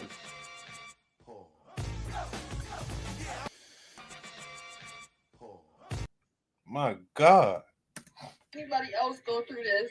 And I mean, Corey is the only child, so it's just so hard. Like, so hard. Ma'am. Unfortunately, we know you don't want that baby. I'm sorry.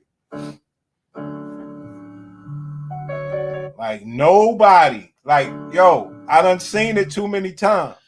Literally, I am so overwhelmed, overstimulated. Like I said, these are, I mean, whatever.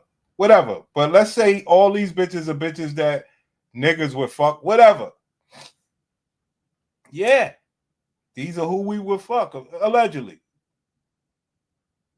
You know, catch them dressed up or whatever. You be like, yeah, I'm going. You mess up. Nothing that bitch. She throw you on child support. You like, all right, beat it. Next thing you know, 2-3 years old, she talking this story. Literally, I am so overwhelmed, overstimulated. But you got pretty lips. Exhausted. Like, I literally am home. It's 6:23. Ma'am, you got pretty lips. Any man would enjoy those. Why would you let your life get like this? You could have a man. Get off work at 5:15. I'm still in my car. I missed my son's swim class because work was it was crazy today. And I literally feel like the worst parent in the world. I've never missed anything. Like, when it comes to my son, I've never. And this is one of those decisions as a parent where, like, you know, I got to work to take care of my son. So it's one of those things where, like, I understand that. Like, I understand the sacrifice, but, like, missing my child's swim class really is doing something to my heartstrings. Like, my husband took him, and I'm kind of just Okay. She got a husband.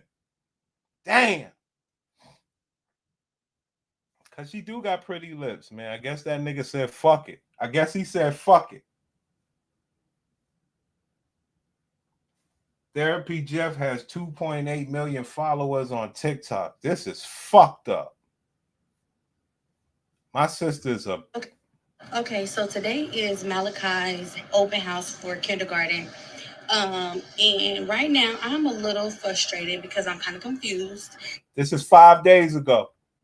Start school Monday, but they told me that they would not be able to get an IEP set up for him until a few weeks into school. So Now the IEP, I'm not a professional. That's what I do know is that's what Umar Johnson deals with, the IEP. Okay, that's the Umar Johnson stuff. IEP with the schools, and the schools pre-diagnosing or misdiagnosing their children, whatever. Until a few weeks into school. So basically he's going to be coming here as a typical student, I want to say, in like a regular classroom. And I don't know how to feel about that.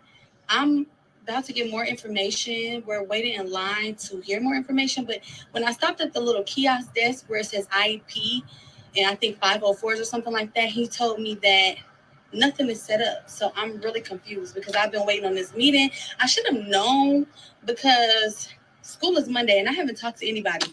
Like I've been reaching out. They just kept telling me to open house waiting. Oh man, an individual education plan. Oh, that's what it means, guys. Individual education plan. I didn't know what the hell it meant. Damn. Dang.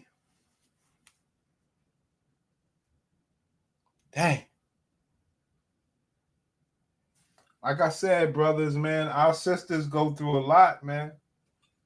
And the problem is, it's all based on this pussy. And all you can see is how this pussy causes a lot of damage, pain, heartache, just a lot, man. And what is the promise of the pussy? Independence and liberty. That's all they care about. They don't care about all this shit that happens when you mismanage your pussy.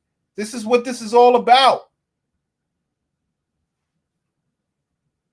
And plus, you know, the programming of separating from a man, like it's just so stupid, man. They killed us, man. This is crazy. The house, so yeah.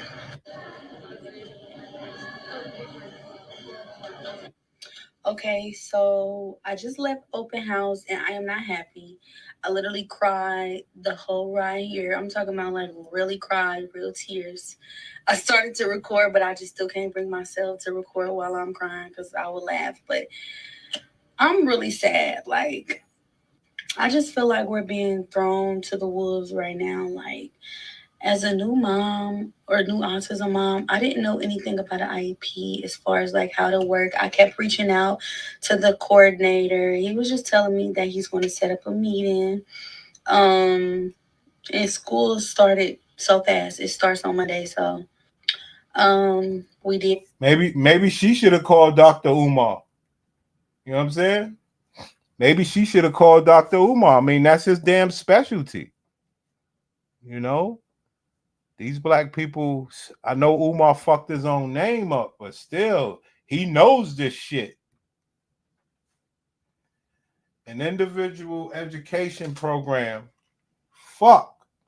is a legally binding document that outlines the special education and related services for a student with a disability.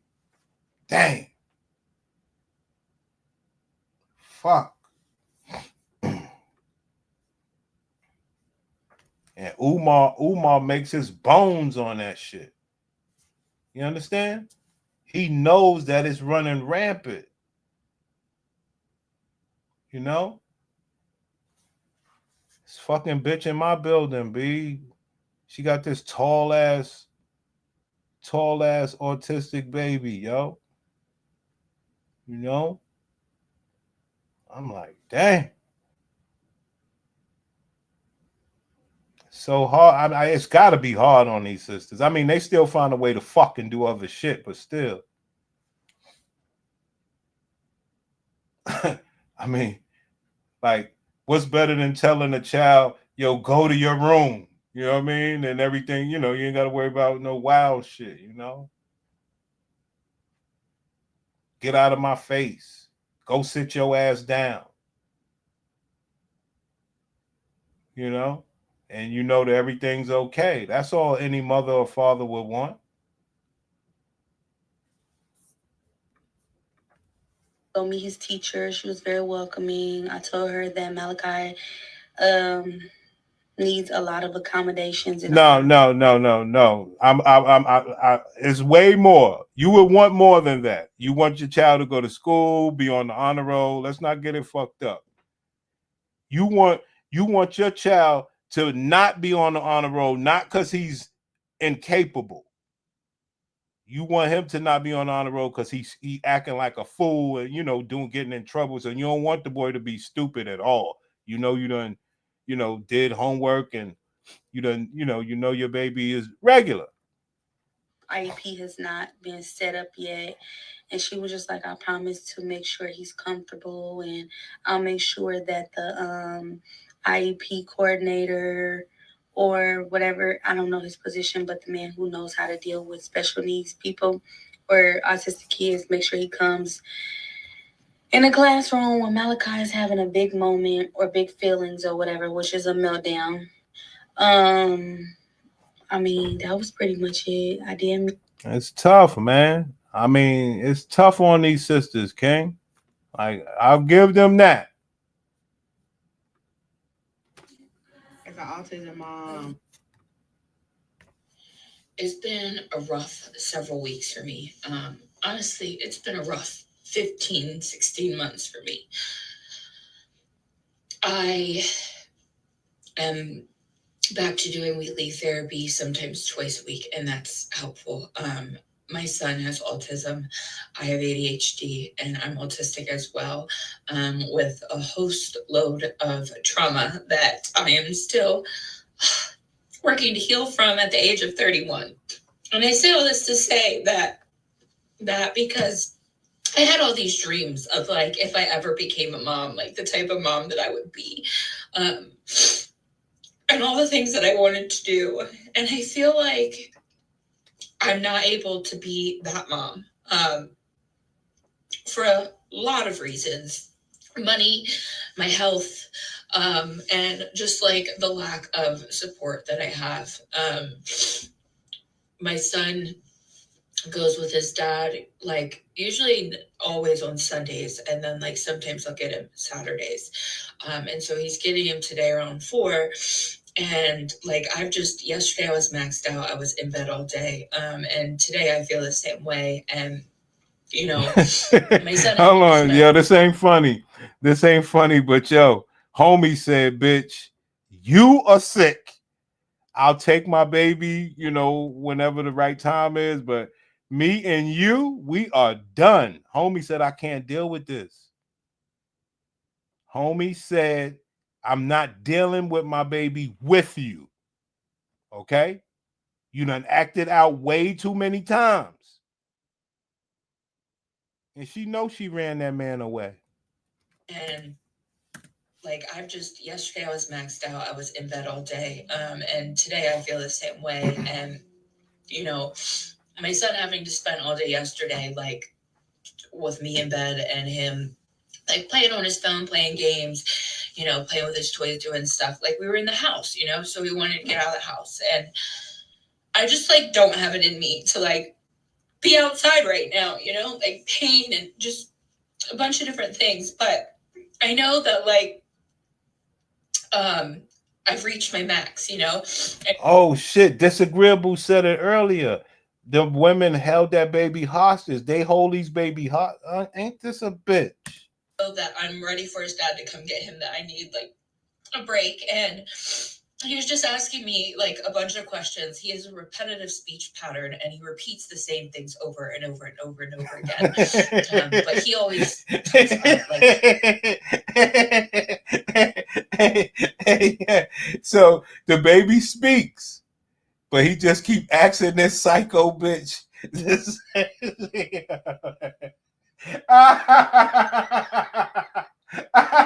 It's her. It's not that baby. And he repeats the same things over and over and over and over again. But he always talks about about, like, he says it's questions, like, and I got a little short with him and what? was like, you know what, let's clean up and we're gonna take a nap. A few minutes later, he was like, Mommy, I'm so sorry for asking too many questions. And I like stopped what I was doing and I went and I picked him up and sat on the floor with him and I was like, you don't ever have to apologize for asking Mommy a bunch of questions or for telling me things. You can talk to me as much as you want to. But I'm sorry that I was frustrated in my response to you, which is why I know that that's why you're apologizing, but it's not your fault. And I don't know, it just like hit me. And I think it's because right now I kind of feel like my mom, in a sense, who just was like always short and just angry about everything. Oh! And I feel like me getting short just now with my son and just like being like, I'm done, I need you to go take a nap. It just like made me feel like her. And it's like this overwhelming feeling of like, am I screwing him up? Like, am I no better than my mother? And he tells me every day that I'm the best mommy and that he loves me so much and all of these things. I just like, it's just constant feeling of that I'm not doing enough, that I'm not present enough, that I'm not calm enough, that I'm not pouring into him enough. And it's hard. It's hard for me. Being neurodivergent and like just realizing how much I've masked throughout my life and now like as an adult and a mom, and I'm like, how am I supposed to like do all these things? And I haven't worked in like over a year because of my health. And now I'm being forced to like try to find something that'll work for me. And I'm just like, I don't know how I'm going to do it because I'm already maxed out on everything that I do right now as it is. And I don't know. I just. There you have it. Call him Rain Boy. Yo, that's fucked up. Damn.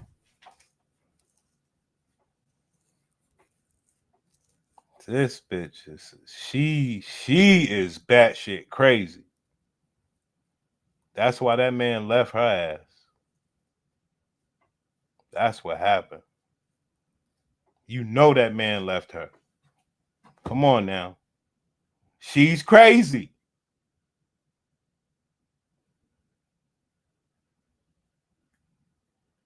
Bitch said, am I messing my baby up? You think? No, you know. It's fucked up, man. It's not good out here, y'all. I'm just trying to tell you, man. Having a pussy is just one part. Today is Friday, and I went to Ruport and Cinco Ranch in Katy, Texas. I'm a single mom, so I took my kids out. There we go. First wrong. But why is she a single mom? Because she want the damn child support. Me and my kids out to Ruport. I didn't feel like cooking, and I wanted oysters, and I just wanted to chill. So my youngest, Carter, he's 5 years old and he's autistic. And for the most part, like, he's good. He just has random outbursts where he, like, screams or whatever. The little nigga know how to get on camera and do his thing. He don't seem like, well, hold on. Random Look, he know how to do him. But I guess, like, it was That right there ought to let you know that boy is not dumb. Random outbursts where he, like, screams or whatever. But I guess, like, it was too much for people that were sitting in there. And somebody complained. And Carter just, like, he screamed, like, really loud. And, like, I try to just calm him down. Like, I do try my best. Like, I don't let my kids just, like, run out of control. But, it's just me. And, So, anyways, Carter lets out this like loud, this loud scream, and this table. They all look back. It had to be like 8 of them. They all look back, just with this face. And then the mom, she's like, and I'm just like. And there was another couple. When I look back, there was another couple that like got up, but they've been there, so I don't know if they got up because of us. I don't know. And mind you, we weren't really around a lot of people. These people we were, are like, sick. in the corner. Okay, so we weren't around a lot of people. We were just like in our corner.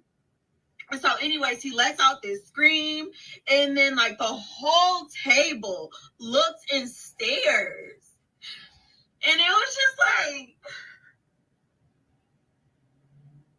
and that's when the manager like came over and he's like, you're gonna like, he's like, the noise. And I'm like, you know what? Like, I'm like, he's autistic. But matter of fact, like, I'm gonna just get up. I'm like, go ahead and get my check. He's like, okay. Like, he just did not even fuck told that whole table. I'm like, all y'all can fucking go to hell. Like, fuck all y'all. And I hope you see this. Like, this shit is hard. This shit is not fucking easy. And I'm a fucking single mom. Like, screw all y'all, honestly. Like, y'all need to be more understanding. Seriously, y'all need to be more understanding. It's so many people and so many kids that are being diagnosed with autism. Why? I don't know. But you guys need to be more understanding. Like, I am trying my best. So what? Like, I can't go anywhere because my son is autistic? And I go to this restaurant all... So, let's get this straight. Men. Let's get this straight. Our mothers never did stupid like shit like this in front of us. Our mothers, the women in our family, So it had to be death for them women to cry. You hear me? Something bad had to happen. Or something good. But just crying in front of us boys never happened. Just crying? For what? That ain't good for no little boy. You just sitting around crying and yelling for nothing. That ain't good for little boys. They made us numb to crying, just like he gonna be numb to crying. When our people cry, it was because somebody died, we hugged them, or it was something good that happened, we hugged them. Something bad or something good. These bitches cry, we not hugging them because you're crying for nothing. You fucking up these babies. Why do he have to see that? It's not like this is a new restaurant that I've never been. We've been going to this restaurant since they were young. This is not our first time going. And this is Carter, by the way. He's super cute. Oh. So he was doing stuff like that. Look, hold up. You saw that? Did you see that? Carter thought his big brother was going to hit him and he protected himself. Ain't nothing wrong with that boy. Watch this. Look. He started bringing his arm back like, I'm going to protect myself. Look, he ain't stupid. Doing stuff like that. Look. He knows how to protect himself. He knows how to protect himself. Nothing stupid about him. Like that. Are you kidding me? Like, you guys, I was shaking. I was legit shaking. Nothing stupid about that boy. They're right there having fun. I mean, they're boys. They're only 5 and 6. To come, it was gonna be a time that something was gonna happen. Like somebody was gonna say something. So when you should have seen, they all looked back, you guys. It had to be like 8 of them at this table. They all looked back and stared at me. And like, of course, like, I don't give a fuck. Like, fuck all y'all, because I always get stares. Like, you know, like, I'm kind of like used to it. But like, and then the manager came and it just set me off. I just never had this happen. This is the first time that this happened. Oldest. He's not autistic, you know, but he just doesn't understand it. He was like, it's because Carter was acting bad, and I'm like, no, he wasn't acting bad, you know, like, he wasn't acting bad. No, mommy. Wow. No, mommy. Yeah. He really was acting bad. Because he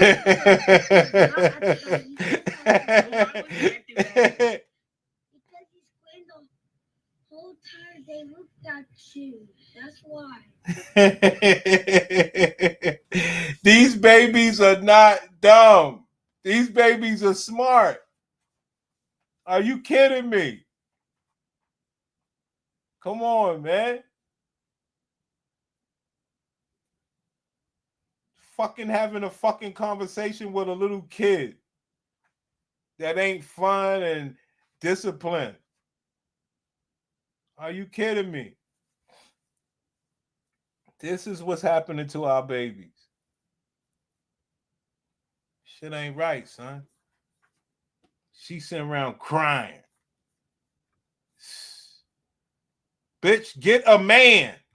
The fuck is wrong with these people? As an autism mom, I'm tired of explaining why I need to bring outside food and drinks to water parks and theme parks. I'm not sneaking in apple juice and fruit to make cocktails. And I shouldn't have to broadcast to all the goddamn workers that my kids have autism. And it's not even just kids with autism, kids in general. These kids don't be wanting no damn Dippin' Dots and shit. They want the shit they eat at home. As an autism mom, I'm tired of explaining. It's tough, guys. I mean, I do have a little bit of pity, man. Come on, you're so happy today. Say hi. Give me a kiss. Come on, tell him mommy hi. Come give me a kiss. Are you kissing the phone? Kiss mommy here. Kiss me right here. Fucking these babies up, man. Fucking these babies up.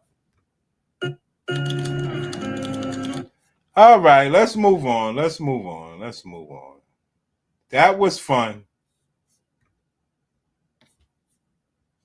Unless you're living it, you really don't know. People think they know what it's really like to raise a child with autism, but they really don't. From the routines that can't be changed, the meltdowns, the overstimulation, etc. Y'all don't see the anxiety that we carry every day, worrying about our autistic child, worrying about their future, worrying about if they're going to be treated correctly, worrying about... I mean, it's got to be tough. It's got to be tough. So last week, I went to go pick up my son from the autism center, right? And my son, just a disclaimer, my son's behavior has been out of control. This man, thank you, Superman, jumping on everything, climbing on everything. I'm talking about kitchen. If he could climb on the kitchen counter, he would. I'm talking about he's throwing everything. He picking up phones, throwing glass. If he has it in his hand, he's going to throw it. And it's not cute. And I don't think it's cute at all, right? So he's doing that. He doesn't want to use the bathroom anymore. I'm not sure what's going on with him. Like, this started this summer. My child wasn't like this during the school year. You know, he was throwing, but then we got it under control. Like, I don't know where it's coming from. So when I went to pick him up Friday, the supervisor said that he was like, I think that I'm going to recommend that he not come back to the center next summer. And even when he's at school, when he takes breaks, when he starts school this year, spring break, summer break, and Christmas break, all that, he was like, we recommended home sessions only. He said because of the behavior, and really and truly, I just don't think they want to be liable if something happens to him because he's just jumping all over the place. I don't think they want to be held liable. I mean, it's tough on these sisters, guys. All right? It's tough on them, man. You know, you niggas understand, man. I mean, that's about the only time we could actually give a damn because it's got to be rough.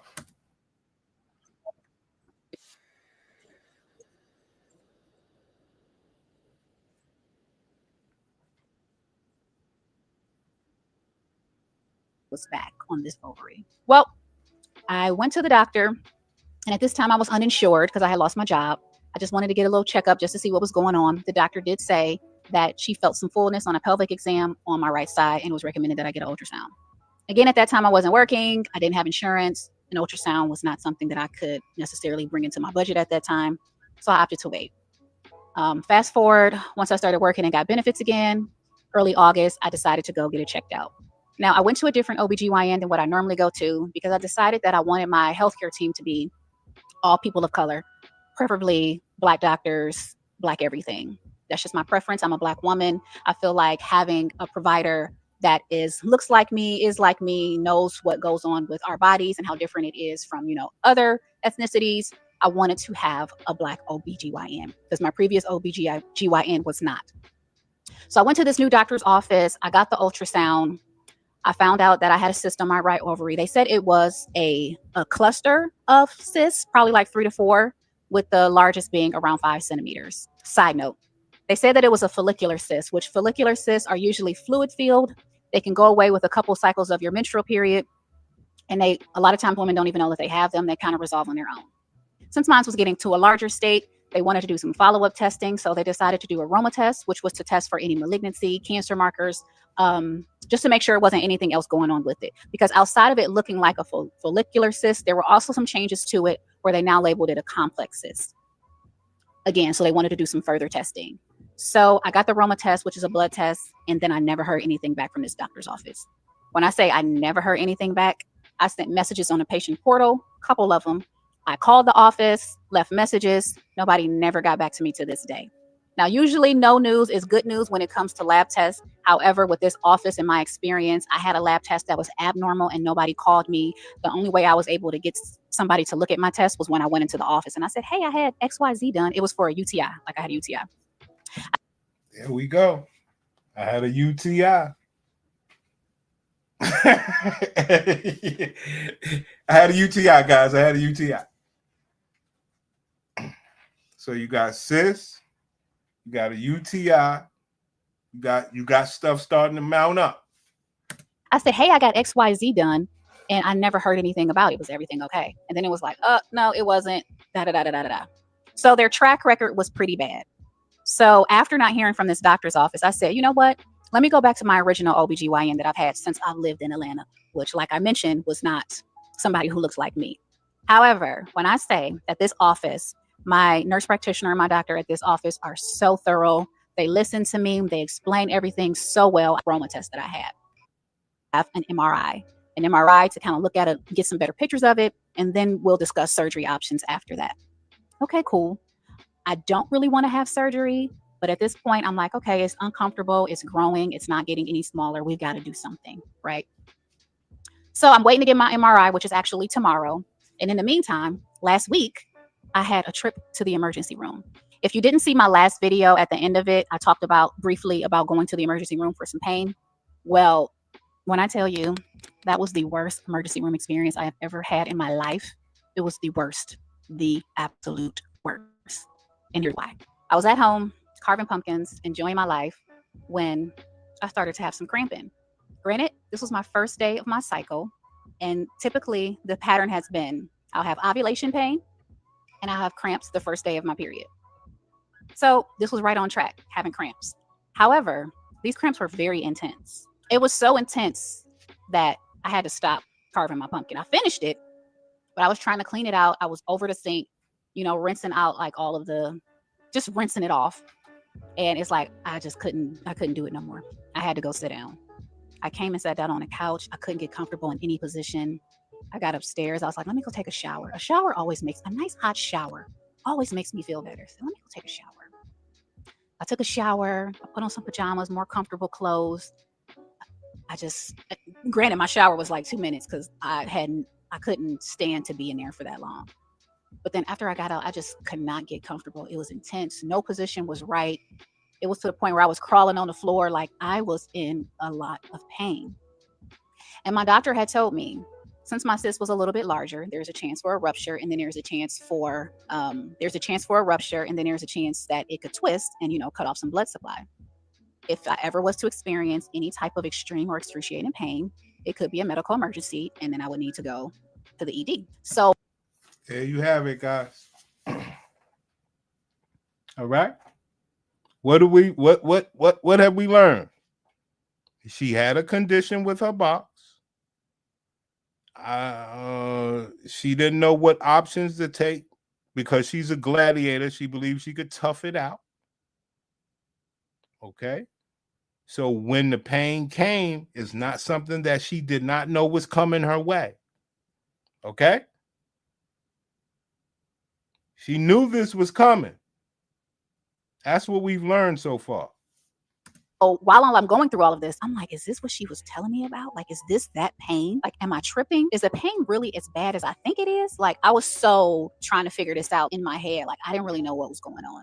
All I know was that I was struggling and I was like, I think I need help. I think I need to go. Mustered up some energy and drove myself to the emergency room, which looking back, I really wish I would have called somebody because it was very challenging. Like I was praying my way all the way there. Luckily, it's not that far from my home. It was less than a 10-minute drive, but it was a struggle to get there. So I get there and pull up and the emergency room is packed. The parking lot is full. I'm like, oh no, it's crowded in here. This is going to be terrible. Like I just knew looking at the parking lot, but it's like at this point, there was no turning around. I had to get seen. So I parked. I think I used up all of the energy that I had from getting dressed, driving. Now, guys, I do apologize that some of this stuff is not fun for you niggas. This is class. Fuck you mean you trying to have some fun. But it's fun to me. Let me tell you something. There's some funny shit. Story after story. I mean, I have a great time doing this shit, man. I hope you brothers have a good time, even though I apologize if you don't. I just know these are stories you're not going to pick and choose to listen to on your own. And then walking into the emergency department. That once I got in there, I'm telling you, I thought I was about to pass out. I thought I was going down. Like I started getting lightheaded. I had to lean on a little post that separates the line. There was one person in front of me, so I'm leaning on a post and I'm like shaking at this point, just like struggling. And I want to tell somebody that I need help, but I also have no energy and nothing in me to tell anybody that I need help. I'm just like, because I'm like, what is going on? Like it was a very scary moment. I couldn't do anything. Now, to the left of me, over in the corner, is an man like pleading, like I need help, but I couldn't like verbalize it. So she looked at me. She was like, "Ma'am, do you need a wheelchair?" My good brother over here, my advocate, was like, yes, she needs a wheelchair. Because he saw that I was struggling. He was like, yes. My ears are checked with word and rest like that. It was so dramatic. And yeah, I didn't want to say nothing, real talk. I did not want to say anything about her being all alone. You know what I'm saying? She's in the house by herself carving pumpkins. She feels a sharp pain that she knew that the doctors told her she had these cluster of cysts over there. And so she decides to say, you know what? I'm going to just take it easy. I'm going to go take a shower. She couldn't stand up in the shower. So she put on some silk pajamas and stuff like that. Say, let me just woman out. Let me just get in my feminine, right? Let me slip into something a little more comfortable, right? And she tried to just lay down, you know what I'm saying? But it wouldn't work out. So she ended up going to the hospital. She had to drive herself to the hospital, son. And I believe she's good looking enough for somebody to want to drive her there. I totally believe it. But it's the life she chose. I keep telling y'all, what comes with all of this stuff, from autism all the way back down to when all of these things happen to them, okay, it's still based on this pussy. She chose to disassociate herself from a man loving and wanting to do shit for her. Because at that point, she got to do something back. And when she want to do something back, it's in moderation. When she feel like it. Okay? It was horrible, especially to be there by myself. Like it was so bad. So they wheeled me over to go sit in the waiting area. And the whole time I'm just praying. Like, please let them see me soon. Please, I hope I don't have to sit out here for a long time. Please. I'm praying. Like, what do we know, class? They always pray when that pussy go bad. They pray so much, we say prayer hands in the chat. Tears is falling, my nose is runny, like it was a mess. Guy calls me to do vital signs. Now he doesn't even look. I feel like he called my name and didn't even look up to see where the person was. So he calls my name, and like I said, I'm in a wheelchair, but I'm not even in a wheelchair that I can wheel myself. I'm in a wheelchair that somebody has to wheel me in. And as much pain as I'm in at this point, like I can't get up and walk to him. So he calls my name. I see him because he's like struggling, and nobody else in the ER was really paying any attention to like me, so I couldn't even get anybody else's attention to like, hey, can you just let him know that I'm right here and help me. Anyhow, I end up going back. They wheeled me right in the hallway, just right on the side of the hall. Pain. I didn't get anything for pain before I went to ultrasound, so I was sitting there in pain for maybe like 4 hours. 4 hours. Everything took forever. They wasn't really help. Like I had to tell them that I need help. You don't see the distress that I'm in. Like I need some assistance here. Anyhow. Ma'am, nobody knows that your pussy is bad. Fuck is you talking about? And I don't see you voluntarily saying, look, I got this ruptured cyst in my pussy. It's urgent. Infiltrated, just a lot. Now after I got my IV and I got fluids and my little bit of pain medicine, they stick me in this room with all these other people. And this room is so tiny. Like it may be the size of I don't even think, it's probably like half the size of my living room. It's around the size of my living area right here. And then they got all these recliners in here of people just sitting. Nope. Can't other over. So like out of it, child, a mess. When I just tell you, I went in at 10 p.m., got home at 7 a.m. The good thing was the cyst had not ruptured. The cyst was not twisted. The blood supply wasn't being cut off. They just said that it now was 10 centimeters. So back in August, it was 5. The beginning of October, it was 8. And now by the end of October, it was 10. So now it's growing. It grew significantly. If you're not familiar with sizes in centimeters, here is what roughly 10 centimeters look like. So it's probably the size of like an orange, which if you can imagine something like this, just in a space that it don't need to be. So it's a lot of pressure right there right now that I can feel. I can feel it in my back. It just feels like something is there. I don't know any other way to describe it other than it feels like something is there. It feels very uncomfortable. After I left there, I immediately messaged my doctor on the patient portal and said, I absolutely cannot go through what I just went through ever again. Can we possibly look into getting surgery scheduled sooner rather than later? Because mind you, we were waiting to get the MRI results to kind of figure out what the next plan of action was and when we would do surgery. She called me, and like I said, I love this lady with my whole heart. She called me. Right. Oh no, I'm just so right. This the lady she loves with her whole heart, but she left the lady to go find some people that look like her. And once they mistreated the bitch, she went back to this doctor that now she loves so much. Why does she love her? Because she bear witness to her bad pussy. Let's go. So sympathetic, empathetic. She's like, oh no, I'm so sorry that you had to go through what you went through. She talked to the doctor, my doctor, and they decided that we're going to go ahead and get the surgery booked even before we get the MRI results, just to get you on the schedule as soon as possible so we can get this taken care of so you can no longer be in pain. Thank God. Even though I am very scared, surgery is nothing to play around with. You know what I'm saying? There's always risk involved with surgery, right? Nobody wants to get cut open. It's not fun. You have downtime. You might be in pain. Nobody wants to deal with that, right? But this is necessary. So unfortunately, I do have to get surgery again.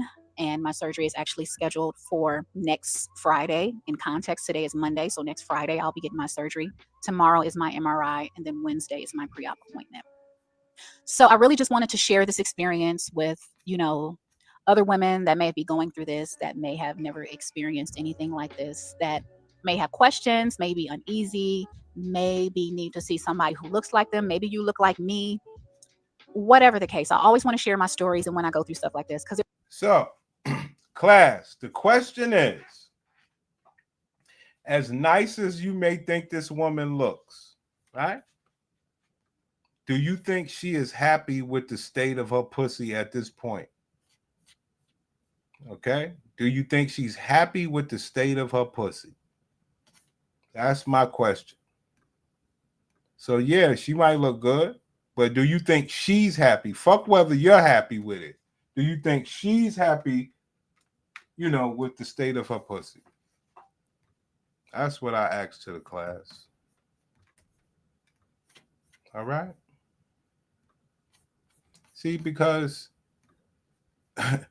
black men need to know what is the state?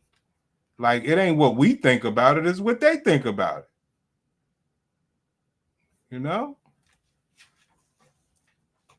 Come on, man.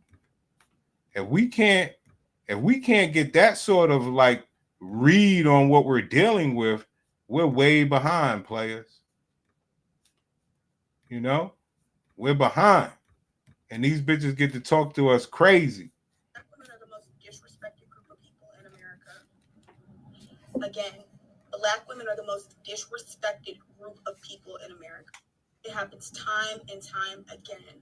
Black women are the backbones of the Black family. We're the most educated group in America.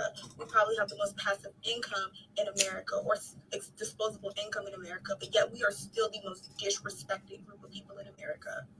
And it pisses me off. Anytime you have an opinion as a Black woman, you're considered an angry Black woman. Anytime you speak up about something, now you're being problematic. We can never just exist. Femininity is not associated with Black women. We are considered the most masculine group of women possible. And if that doesn't piss you off, I don't know what does. The sickest part about all of it is the people that were supposed to protect us, aka the Black man, they don't. It wasn't a white man that stood in my face and called me a Black bitch. It was a Black one. Let that sink in. He called me every single slur in the world. Black women are the most disrespected group in America, and that needs to change. It's not funny, guys. Let's talk about how Black women are always expected to be the healers of the community. Why are we always the ones expected to take the high road? Why are we always the ones that you tell people to go look for when you need help? Oh, if you need help, sweetie, go find a Black woman. Or when you see a man struggling, Black, white, Asian, don't matter. You say, oh, he needs a good Black woman in his life. The Black girlfriend effect. We can stand up for everybody else, but the moment we stand up for ourselves, we're entitled, ghetto, loud, angry, too opinionated. I don't give a fuck. I'm over it. Being humble got me maybe one or two places, but it didn't get me very far. Being confident in yourself, being confident in your skills, and speaking up for yourself is what's going to take you to the top. So let them hate, let them call you, whatever they want to call you. Know yourself and know your worth. And that's for all my Black women out there. Let's talk about how Black women are always expected to be the... There you go, guys. Just want you guys to learn. All right? We got it. We did it. We showed up. You know what I'm saying? We know what it is. One thing that I don't know who taught these bitches, but they've been taught. So I'm loving a new trend. Black women supporting their Black men, their businesses, helping them promote their businesses, pushing them along, getting them on social media. But can we normalize Black men doing the same for Black women? More often than not, we are, talked bad about by our Black men, not being supported by our Black men. But can we normalize the same kind of energy for us? I'm just saying. Sorry, guys. After you get past all the other stuff, you got these people talking to you like you stupid. Black women. That ain't gonna work. But we cooked them up. I mean, sometimes this shit be shifting. Let me see what we got. Labor force. A new report. Let me see. A serious question. Like, what is corporate America going to do when you all run all of the Black women out of the workplace? There's a pretty scary statistic. We are the biggest demographic of new business owners, and I feel like I know why that is. It's the easier, safer route to have a stable paycheck, but it's just not going to work because once you realize that, that paycheck comes at a cost of your mental, emotional, and sometimes even physical health, you then begin to realize that you have to figure something out. I am very happily a childless millennial, but if I wasn't, because it's not just playing with me, it's playing with my family. Organizations that are actively working to create more diverse, inclusive, and equitable workplaces, like, you are not putting the fire that you need to behind this, because it is going to be too late when the diversity that you seek to engage in, because it's been the support and the innovation and the direction of your organization, is no longer there for you to recruit for, because they are doing their own thing. They are pursuing their financial freedom. This nigga Sam Welbeck is cooking today. I don't know if y'all ever heard of that shit. Boxing, boxing. Oh, man. I don't want to be your man. Boxing, boxing. Yo, I mean, I want all men to enjoy this type of shit regarding their sisters, because it's unfortunate, but we just exposed like our sisters are gone. I mean, oh, that's the one I missed. Okay, I missed one. I got one more for y'all. Okay, one more, because my iPad wouldn't hook up. I had it all set up. So let me just type it up over here. They know. They know.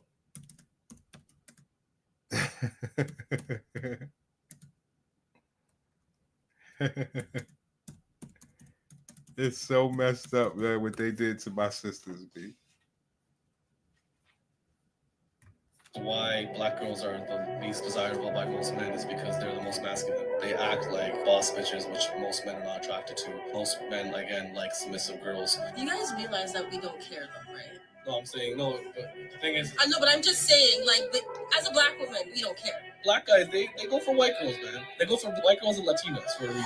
Oh, you mean the ones that always end up on the news with some type of domestic or... Wow.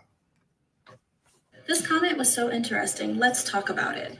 I think the statistic that you're referring to is that Black women are the least married. However, marriage and desirability don't directly correlate. Ironically enough, some people are just choosing to be alone. Thank you. This comment was so... Hey, they realized that everybody said that they're the least desired. Least desired black girl, and this is what I look like. A literal goddess. How could you say this to a literal goddess? I look like I don't even belong on this earth.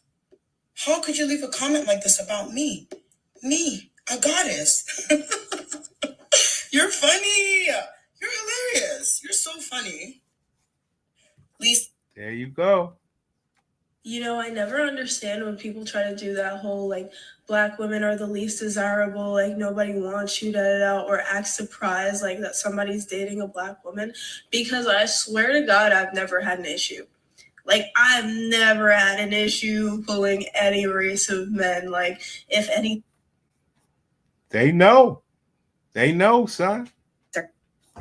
I am 100% certain that they know. See, this is how I know when it came to that statue thing, y'all don't hear yourself out loud. Because this is the thing. You're saying they are always trying to make black women look undesirable because there are so many big, beautiful black women out there. That statue didn't even have no features. It was just a bigger woman with some braids, and y'all was calling it ugly. Y'all ain't, she ain't. They know. They know, son. They know. They are getting a bad rap out here. So since you asked this question, I figured I'd break it down for you in a video to help you understand why, according to statistics, Asian men and black women are on dating sites. Black men and black women tend to be married to each other, but let me break this down for you. If you look here, this is the highest women responding to men. If you look, Asian women, Latino women, and white women have the highest response rates to white men, making white men the most desirable men on the dating sites. But black women, notice that we are race loyal to black men. So therefore, that is the only thing that keeps your popularity up. When you look at men responding to women, Asian men go for Latino women the most, while black, Latino, and white men go to Asian women the most. When you come down to who is the least desired, so who has the lowest response rates, this is black men, women to men, Asian women, Latino women and white women have the lowest response rates to Black men. And Black women have the lowest response rates to white men. Then you come over here, you see that Asian, Black, Latino, and white men all have the lowest response rates to Black women. So because we don't have that race loyalty from our men, it causes our numbers to drop. And because Asian men don't have race loyalty from Asian women, it makes them be the lowest. But it is okay. Highly, in most situations, Black people are married to each other, and we need to be promoting how to build and love on each other rather than try. There you have it, fellas. She broke it down for you, right? It's messed up, man. They really got our sisters in a frenzy. I think it's messed up. Really want Black women to understand is that we are to be accepting of our positioning as the least desirable in society. We should get the memo that nobody really wants a Black woman. Thus, if anybody was to find themselves willing to take up with us, we should be happy, we should be grateful, and we should shut up about it. And if you are a Black woman that dares to push back. First of all, let's be clear. It's not that Black women are undesirable. The personality of a lot of Black modern women is undesirable. The stigma of you feel like you don't need a man, can't nobody tell you nothing. The mindset of a lot of Black women is undesirable. And instead of dealing with the root of it's not that serious. It is not that serious. You hear me? It's not that serious. I really want Black women to understand. The Black woman. Emancipate yourselves from. Yeah, but that's what it is, man. Like, obviously, these are deep issues that go into like. Do you know what's how very people interesting? are We talk raised. about that. When it comes to dating apps, like on dating apps, the people that are the women that are least desired on dating apps happen to be Black women. But do you think that's because when I, for example, when I went on Tinder that time, it was saturated with white Hell, men. you sit this one out. It was saturated with white men. So obviously, it's like, who's frequenting these apps? Ma'am, if you was all good, white men would take you. So now you're blaming the white man. Hold up. If you was all that, the white men would take you. So you're basically telling me when you went on the app, there were all white men there. So are you not appealing to them? Fuck you talking about? If it was all white men there, why wouldn't any of them take you? Well, I don't like white men. That's why nobody desires you. But they know, y'all. I just wanted to put that point out there. They know. And that's without the Pussycat Facts report. Think about it. You know? Black fatigue, least desired. Everybody believes they're loud and angry and all this other stuff. And that's without the Pussycat Facts report. So they don't believe that the end is near. And that's only because men are not engaged into the science that they are engaged in, where they saying, oh, this and that affects Black women the most. They know the stats, but they also know that the men don't know. And that's when you know, guys, you're dealing with the ultimate snakes. Okay? These are snakes. And this is bad because these are snakes that will be unhealthy in our midst, and we want to be able to care for them and help. And they're such a snake that they won't tell us. Now that's a snake.